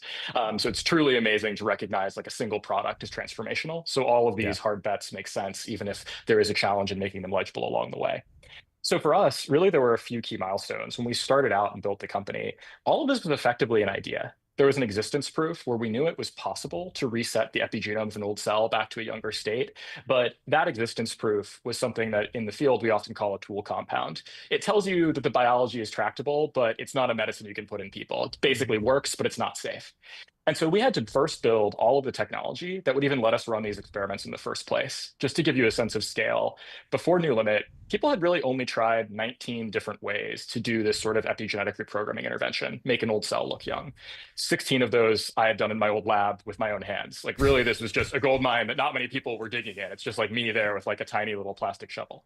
And so at New Limit now, we've tested about 14,000 of the different ways to reprogram cells. So we like to say it's 600 or 700x, depending on if you let me round up or not. And we had to build all the molecular tools to even let us run those experiments. That's sort of step one. Step two was we then have to demonstrate that actually, even though I'm really proud of the fact that we can run 14,000 experiments, it's way smaller than 10 to the 16. We can build AI models that are sufficient to actually prioritize which of those experiments are worthwhile. If you imagine that there's some gold out there, but there's just way more places to dig than we can really exhaustively search through, we need a way to find where those spots are. So we're able to demonstrate that now. We think we have the most performant models in the field, really thanks to just the scale of data we've generated. We have hundreds X more than anyone else does to train these types of tools. And then one of the final pieces, and this was the last unlock that actually came a lot faster than we thought it would, is we demonstrated what in the biotech community is known as a preclinical proof of concept. In layman's terms, we've built some molecules that are actually drug-like. So you can actually hold these in your hand. You can hold a tube of a potential reprogramming medicine, put that into an animal model of a disease, and rescue the function of that diseased animal. We can do this both with human cells. In our case, we're able to take old liver cells from old people and restore them back to a youthful function so they can regenerate and repair a tissue the same way young ones do. And then likewise, we can put these molecules into animal models. And one of the diseases we're going after is alcohol-related liver disease. It's some damage that accumulates from alcohol exposure over the course of your life. Not only can we make those cells regenerate better, but we can also just make them much more resilient to alcohol. It turns out that as your hepatocytes, the cells in your liver age, they become much more vulnerable to alcohol when you drink. That's an experiment that I've run in my own life. And so I believe the data, even without having to replicate it as many times as we have. And we're able to really improve the protection they have against that type of damage in a way that we think will really benefit patients. So to our knowledge, that's the first time anyone's really made a reprogramming medicine you can hold in your hand that demonstrates efficacy, something you could imagine carrying forward to the clinic. Can you talk about the Series B, $130 million? I want to know about the round, but then I also want to know about what's the use of funds look like? Because you're doing a lot with data. Are you going to spend $100 million in some sort of like large H100 cluster to crunch all these numbers? Are we at that scale yet? Or is it just R&D salaries for engineers, scientists? Are there legal folks putting together FDA applications? Is it a bunch of money on like lab mice and monkeys? What is the shape of the business right now? Yeah, absolutely. So everything you noted is some expense. Thankfully, our compute budget quite isn't $100 million yet, though I hope we're generating enough data to get there soon. Jensen can donate some GPUs if he's feeling so kind. If he's serious about living to 150. Yeah, I mean, it's in his own interest. He wants to be running NVIDIA for the next 40 years. Why not? It's true. So yeah, the breakdown is basically the main costs are R&D. So we have 3 different therapeutic programs. Our most advanced program I told you a little bit about is focused on restoring function in the liver. We hope that can treat some advanced liver diseases and eventually treat everyone whose liver ages. You probably have a little bit less energy than you did when you were 21. I certainly do as well. And that turns out that as we age, over half the population starts to suffer from something called metabolic syndrome. Basically, your rates of heart attack, diabetes, obesity all shoot up. We see this in our own lives with people we know. It's just we don't necessarily have the language for it normally. And we think those medicines could treat a very broad swath of patients. We also have programs in immunology trying to restore youthful functioning of your immune system, and more recently, vasculature, trying to basically fix your kidneys and other portions of your body that degenerate when you can't really move blood around the way you did when you were younger. So that's a large fraction to spend. And then another big fraction of the use of proceeds is really to take these molecules toward the clinic. As you start to do experiments in humans, things get very expensive very quickly. It turns out even just manufacturing the molecules that you need to go take into a clinical trial has to be done in a really controlled way. You're also just making very large masses of this stuff, and it's very expensive to do. And so because of that, we try and really upfront de-risk everything before we get to the clinic, but we still have to reserve a fair amount of the dry powder to make sure we can do right by the patients we're going to treat, produce the drug in a sufficient quantity, run a sufficiently sophisticated trial to really gain evidence that it's working. Can you talk about the pressure of working on technology that so many people are effectively betting on and in some ways feel is inevitable? I feel like if you ever have a conversation with a loved one, a parent, you're talking with, let's say, a parent, they'll be like, maybe a young person is thinking on a 30-year time horizon, and the parent is thinking, well, I don't know if I'll be around then. And then the younger person says, oh, well, by that point, like, we'll have life. I just feel like this is something that comes up constantly, that people, maybe it's, maybe it's misguided, but I feel like there's a general sense of inevitability with these types of technologies. But when you guys are actually doing the research and fighting these, fighting to make this possible, I imagine that at times, maybe in the fullness of time, you feel like it's inevitable, but it's certainly not, pre-programmed, right? It's something, it's knowledge that needs to be earned. But it's a much different level of pressure than, somebody raising $130 billion for a SaaS company where if it fails, there'll be another note-taking app that just sort of like takes the place, and we'll still be able to organize, words on, digital documents. Yeah. Maybe for your note-taking app, Shorty. My note-taking app is going to be entirely unique and irreplaceable. Yeah, exactly. I love the way you set this up. It is something we think a lot about, which is the responsibility we have as we're trying to work on these tools. I think in biotech, you don't get many opportunities to take really audacious bets like this. The science we're working on is earlier stage than you typically start a biotech on. There's more inherent tech risk here than many companies are willing to underwrite. And so because we do have one of the unique opportunities to take a shot on goal at potentially 1,000x outcome, a medicine that everyone would benefit from over a certain age, we feel really a burden to make sure we're using that opportunity responsibly. And so I do think there's some amount of stress in it, but I think it's mostly positive in that I feel like often we're presented with challenges where if we shrink the scope of the ambition a little bit, we can make our lives a lot easier. Well, certainly we can get to the clinic faster if we're comfortable just having a medicine that maybe doesn't apply to as many people or doesn't work quite as well. And having that burden to say, no, we've got one of the few rare opportunities in the industry, stewarding this capital, working with these generational investors to be able to try and take a shot where really we are optimizing for the scale of the outcome rather than just the marginal basis point on probability of success, which I think is something that biotech has maybe forgotten over the past decade or so. We've really optimized on probability of success, but forgotten the other half of the EV equation. If you multiply even a high probability by a low potential value, your outcomes aren't generating as much as you'd hope for anyway. So it is something that's always front of mind for us. Makes sense. Yeah, makes sense. How do you think about the potential impact of improving the function of the kidney by 10% could have some, additional externality in the body that could actually have a really meaningful, so how do you think about kind of complex systems and the sort of unintentional impacts of certain sort of effects of the type of drugs that you guys will develop over time? Yeah, it's a great question. It's something like we don't have a super rigorous framework for this because these questions are very difficult to answer quantitatively. I guess in short, we like to treat those sorts of knock-on benefits as pure upside. So before we launch into a program, we need to convince ourselves that just making one type of cell in your body younger is actually going to benefit you. And that might sound kind of obvious, like, sure, I definitely want younger cells. But if you then step back and realize your body's hundreds of complex cell types, they're all interacting, well, maybe one really solid link in an otherwise pretty busted rusted chain isn't actually all that useful. So we try and find examples where if we're able to demonstrate that restoring function in just that one cell type helps individuals, especially helps humans, then we can get conviction around starting a program. And then everything in terms of the knock-on systems benefit, maybe if you had a healthier liver or a healthy kidney, we'll see benefits elsewhere in your physiology that maybe we haven't even directly measured yet. We just treat as upside potential for the long term. Yeah, I have a little lightning round. I want your reaction to 3 kind of biotech projects or technologies, and I want to know if they're at all relevant to the work that you're doing, if you're learning anything from them, or just the overall impact on health and just general biotech community. Ozempic, CRISPR, and AlphaFold.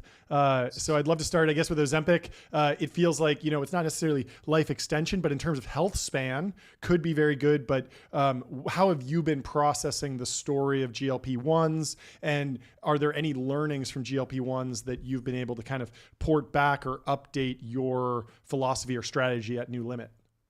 Absolutely. I think you're entirely right in saying these are some of the first health span medicines. I'd argue we actually have a couple already. This isn't like a totally crazy idea. Yeah. There's another type of medicine called statins. They're a bit older. Brand name one's called Lipitor, you've probably heard of. Yeah. And between statins and GLP-1s now, I think it's quite plausible if you do some napkin math, we're adding several healthy years to the median American's life, which very few other medicines can claim. If you look at the rest of therapeutics development over the past decade and add up how many years could you, Jordy, maybe expect from these benefits, it's actually quite small. So I think one of the things we've internalized is that the scale of the opportunity really does matter. The difference between the GLP-1s and many other drugs is that the axis of biology they're targeting actually is dysfunctional in a huge swath of the population, at least 30% of Americans, probably more, depending on exactly how you define that.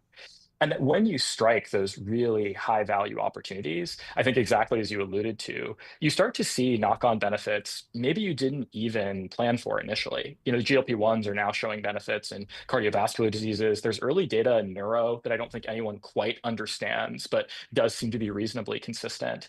And so trying to keep your mind open to the gambling stuff specifically, like the addiction and gambling stuff you're referring to? No. So there's actually even neurodegeneration. So there's some early trials that folks on GLP-1s are having lower, sort of slower disease progression for Alzheimer's and Parkinson's. Oh, wow. And as of my understanding right now, it's basically no one knows how that works, but you're starting to see results like that pop up just because these drugs are out into such a broad swath of the population. Wow. We're kind of running these experiments without even necessarily intending to. And so I think really we've just tried to internalize the scope of the opportunity really matters. And then also the strategy they took to get the GLP-1s into the market is one we're trying to emulate. They didn't start by trying to dose the GLP-1s into a huge population. You start with a small patient pool that will benefit a huge amount. So in the case of GLP-1s, certain type of diabetics. Eventually you expand to the obese. Eventually you expand to other indications from there. And so we're really trying to mirror that stepwise with our programs, where maybe as an example, we're starting an alcohol-related liver disease for our metabolism drug, but that's the beginning. We don't intend it as the destination. And we've tried to plan this in such a way that with steadily increasing quantums of capital, you can unlock larger and larger opportunities rather than just trying to shoot for the home run right off the bat. Yeah. Do you want to stay on Ozempic before we move on to CRISPR and AlphaFold? Oh, yeah. I want to get your take on CRISPR. Obviously, it was extremely hot technology about a decade ago. Is that at all relevant to what you're doing, or have you learned anything from the story of CRISPR and how that was ultimately commercialized and baked into the rest of the biotech community? Yeah, absolutely. Maybe 2 things. I think the impact of CRISPR is somehow both over and underhyped in different places. It's maybe overhyped a bit in terms of direct application to therapeutics. I think if you go out and look at sort of how the panoply of different CRISPR companies are doing, there are a few really stellar examples like Beam Therapeutics that we really admire, who have managed to make compelling medicines, and others have struggled. And so maybe there's a bit of hype there, but it's really undervalued on the research side. So we've used a lot of CRISPR tools on the discovery end to be able to ask questions at the level of very basic discovery experiments. What happens when I turn this gene on or off? And maybe we're not going to take those CRISPR tools and trying to actually put them in a person as the medicine itself, but they certainly help us accelerate the discovery of other therapies. And so I think it maybe the lesson to draw out of that is when we have breakthrough technologies, often people rush to what is the most direct application therapeutically, but undervalue sort of the knock-on benefits of that technology underlying and accelerating a lot of trends that are already at play. And then similarly, AlphaFold, massive breakthrough in terms of AI and bio, didn't really move the biotech markets when the news broke. And my interpretation of that was that maybe protein folding as a cost center for biotech development was actually not that much of a cost driver, in the sense that it's mostly just farmed out to grad students maybe. But I'm sure there's things where you look at that and you think this is on the path to really, really powerful AI and bio working together. But are you using AlphaFold or anything like it? Or are you learning anything from it? And overall, do I have a right understanding about the impact of AlphaFold on biotechnology broadly?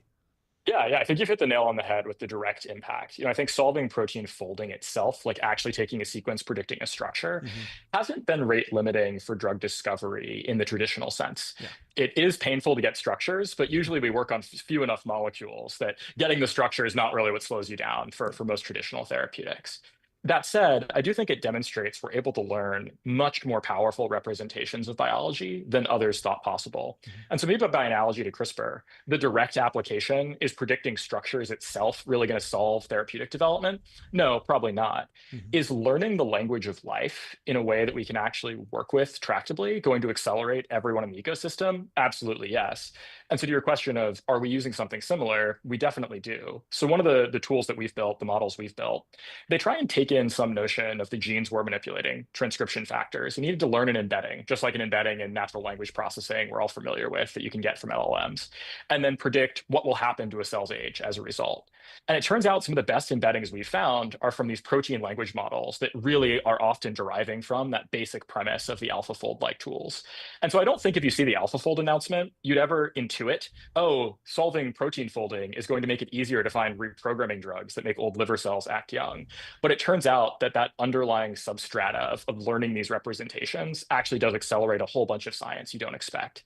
And so I think often the headline is a little overhyped, but the subtext is underhyped and probably more important. That's an awesome framework. How much does the biotech industry broadly pay attention to biohacking and citizen science? I know you can't read too much into what one X account is experimenting with on any given day, whether it be Cialis or sleeping 9 hours a day. But the other one that was interesting recently was a guy, I think it was last Friday, who let like hundreds of snakes bite him. Oh yeah, over time. And so I feel like there is alpha in citizen science, but there's also 99.9% you got to take it with a grain of salt. Noise. Yeah, and it's also not. They're not running you got to take it with studies. With a spoonful of cobra venom. Anyway. That guy's a legend. I wish I had the opportunity to shake his hand because he's definitely underappreciated. So writ large, I think the pharma and biotech ecosystem are actually fairly receptive to like using the results of citizen science because it's so hard to get data in humans that even if the data you're collecting in a human is confounded in some way, yes, this person didn't do a perfect controlled trial, et cetera, it can still be better than having no data at all. So I think the two qualifications on this, and maybe the examples you gave are good ones. One is when you've got a very small trial, like a single person, but you've got a huge effect size, like this guy who's immune to like basically every snake bite. That is such crazy outlier biology that I think that wakes people up to, okay, there's something to learn here. And the other is when you actually have this replicated, maybe unintentionally. So a good example I think you alluded to earlier is the GLP-1s and sort of alcohol use, where this wasn't something that the companies were exploring, Eli Lilly or Novo. It's something that started getting reported anecdotally from patients. Hey, I just don't want to drink anymore. And so the amount of drinking I've done has gone down a lot. And so that was, in a way, a type of citizen science, people reporting on their own behavior. And now those are actually going through clinical trials in a more formal process. And so in the industry, people call this reverse translation. And it often has a lot of fancy words dressed up on it. But the basic idea being that the place we can learn the most biology in humans is in humans. And we should try and treat every piece of data we have preciously. I think most people would appreciate. There's probably not as much active work trying to collect this sort of citizen science data as there could be. But I think there are a few strong examples where it's really changed drug discovery. Makes a lot of sense. No, this was fantastic. This is fantastic. I really enjoyed the conversation. I do want to let you kind of give an overview of the company. Like, I imagine you're hiring. What type of roles are you hiring for? What's next on the agenda for New Limit? Yeah, absolutely. So over the next few years, part of the use of proceeds here is actually to take these prototype medicines we have today and move those into the clinic, actually take them to patients for the first time. And so we're hiring across the board really for drug developers and therapeutic area leaders to help run some of our therapeutic programs, for scientists who are skilled in functional genomics. And on the computational side, we have a growing ML team. And for those sorts of individuals who might be excited about AI and bio, the carrot we can offer is we have some very differentiated data. We have the largest data set of this kind by hundreds of fold. You really need to get to this scale before you can train meaningful models. And we think NewLimit's one of the few places you can go and expend your valuable talents where the predictions of your models are actually going to get tested in a real laboratory fairly soon. So you've got real contact with the universe. You're not too far from the metal. So would love to be in touch with anyone who's interested in any of those verticals. Amazing. Well, thank you so much for taking the time. Thank you. Fantastic for conversation. Doing this work. Thank Seriously. you for saving my life in the future. Because I'm putting the cart before the horse on this we're one. making, our sons are about, under 5, and we're making succession plans with them in about 30 years. They'll be taking over the microphones. But if we could get another, 30 years out of New Limit, that would be ideal. So the world needs parallelized Technology Brothers podcast. It's required. So we'll try and do our best to make that happen. Thanks, y'all. It was really great talking, Jacob. Congrats to you and the team. We'll talk to you later. Thank you so much. Bye. Let's run through some posts and get out of here. Thank you to Brian Villa, who went ahead and started a list for following everyone that has ever been on TBPN. I thought this was really cool. Working through the TBPN feed slowly to add all the guests they've ever had. He said, give me a few days so you can go follow this list. We'll quote post it. But we were thinking about doing this, and he's just doing it for us. So thank you. Citizen journalism there.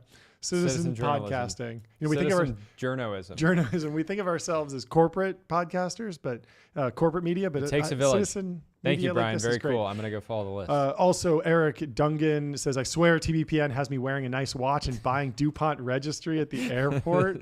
If I start wearing a suit, then they've won. Oh, it's great. He's cracking open the And he's got the wedding registry. ring on. He's a family man. You love to see it. There we go. I can't clock what watch that is, but it looks fantastic. Eric's a day one fan. I see it. Great having you as a technology brother, Eric. And it's nice to have a watch on. It looks great. And DuPont Registry, I'm a big fan. I follow them on X pretty much every day. I'm always tagging my friends in it. This is a good option for you. Anyway, we saw Greg Brockman at the Met Gala, which we talked about. This was a fun one. Brex had just launched a podcast with the CEO of Deal, and I feel like they must have recorded this before all the drama, and then they just decided to release it once things had kind of cooled down. But anyway, I invited Alex from Deal on the show. He got back to me, said he can't come on right now. Obviously, things are a little chaotic, but we would love to have him. There's a bunch of interesting questions. I want to know about the business. I also want to know about the drama, and it's a live show, so we won't edit you, Alex, if you come on the show. We can't. You can deliver whatever message you want. Always interested. And who knows? It would be a great comeback story. Certainly a dramatic way to launch a podcast. It is a crazy episode 1. Yeah. Like of all the people, like this is who people want to hear about. I wouldn't be surprised if this is a really, really popular episode. Yeah. Although it seems like it's more focused on the run rate, the scale, the employees, the business, but hadn't really heard much from Alex before all the drama, but interested to hear about him now, Yeah. Anyway, Shweta says, never underestimate the power of one good tweet. Rourke's founders were $15,000 in credit card debt, been there, and sleeping on a friend's mattress when Matt's post went viral. 15 minutes later, Austin Allred wired $100K. By the end of the day, they closed $350K, leading to a $2.8 million seed round led by A16Z. Conviction is crazy. And Matt says, my jaw dropped. Rourke lets you create entire iOS apps just by describing them. Zero code required. This changes everything for app development. Rourke blows Bolt out of the water. And yes, I invested immediately after trying it. Watch this. It's crazy. What a great viral market entry. I mean, this really does seem like just part of the standard playbook of launching a seed stage company at this point is like figure out a way to go viral and just fill up that first, batch of customers to test on. Yeah. This might not be a sustainable growth mechanism. But it's almost getting to the point where if people will judge you as a founder, CEO, if you can't nail a sales call, right? It's extremely bearish. Totally. Even if you're not, every founder should figure out how to sell the product, right? Because you 100%. Have to sell employees, partners, investors, the list goes on. being able to manufacture virality and just figuring out how to go viral is getting to the point where it's going to be required in the same way that just being able to nail a sales call is, right? Yeah.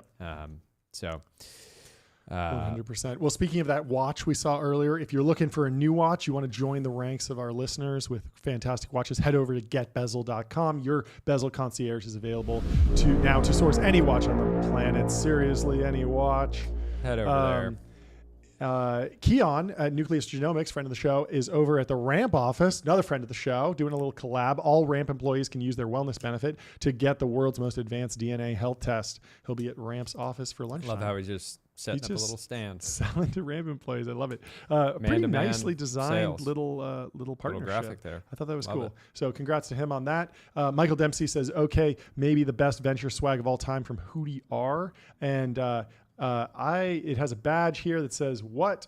Hasho Capital Fund LP. What do you think of this? You're the merch guy. You have put together some fantastic merch drops. I think it's pretty cool. I like the pockets. I think it's a different look. You get a lot of t-shirts, and t-shirts are great, but they the do fabric. Get played out. This is interesting fabric. Very nice. Something a little different. Looks like it's got some weight to it. Didn't Bain Capital get in trouble for doing the Carhartt, and it was like a little bit too LARPy, stolen valor? This feels like it evokes like the workman. You could do some work in this, but it's not trying to be like perfectly aligned with another a cohort of individuals, and so it's just kind of its own thing. I thought it was cool. So congrats to those. And we'll close with this post from Paula over at XAI. Says, who recently joined X. Yeah. Dramatic move. Congratulations, Paula Rambles. So who's building the app at the intersection of AI and astrology? I actually told Sean over at My First Million when I went on over a year ago that this was a prime area for LLMs because there's something called the Barnum effect. Yes. P.T. Barnum. So the Barnum effect is essentially there are a set of phrases that you can say to someone that sound hyper specific, but in fact apply to everyone. So an example would be like, you have a complicated relationship with your family. It sounds like I know you, but really everyone kind of has a complicated relationship with their family in some one way or another. Yeah. Or you think you're meant for more. Sounds really specific, but really everyone thinks that they could do more. Everyone has these aspirations. What's your astrological sign, John? I'm a Taurus. Bull. Okay, I'm asking Bull O3. My business partner is a Taurus. How should I communicate? How should I backstab him today? But yes, I think that here. astrology and AI go hand in hand in the sense that you can download this app, and with only knowing a little bit, you can start producing really tailored responses that feel very specific to the individual. Create this, and even if you're just regurgitating generic life coaching advice, everyone needs to hear, you got this. You can do it. Your astrological sign says that it's a fortune cookie, Yeah, I mean, the thing here is I think there's an opportunity to build a relatively thin wrapper on top of whatever your preferred model is. Yep. I believe that many people will just use their preferred LLM for a lot of this stuff. Yep, right? Totally. Like I just asked O3. Yeah, you might not need to go get a separate app, but at the same time, if you design the app with the right aesthetics, right functionality, you do the right customer acquisition on Facebook, and then you get in the app purchase and subscription. Like I think a lot of the astrology apps that have raised venture have actually done very well. So here's my dues for communication with John today. What to do? Open with appreciation. Hey, John, I think you did a really great job on the podcast today. Everything from the prep to your zingers to your interview questions were fantastic. But we got to talk after the show because no, I'm kidding. Present concrete, tangible data. John, the number of times you said hit the soundboard, it meant a lot to me. So thank you for that. You're welcome, Jordy. Frame ideas as we projects. John, the prep you did for the show today, I think we did a great job. Common. And again, I think this is like the challenge here is this is like probably very general advice. But it can all work out. If you're into, who knows, if you're into astrology, go check it out. Go let us know. It's funny. It says here, no rush deadlines. but you're actually very good with deadlines. I love you're deadlines. Like we have to go live in 30 minutes and we don't have prep? Done. No problem. Done. You're the kid who waits until the last 30 minutes Always to do your homework same day in the hallway before you go into the class. Anyway, thank you to Ramp, Polymarket, Public, Numeral, AdQuick, 8 Sleep, Wander, Bezel, Linear, Figma, and Vanta for the incredible partners of TBPN, more yes. than sponsors. And we're going to be up in San Francisco with the Figma team tomorrow at Config.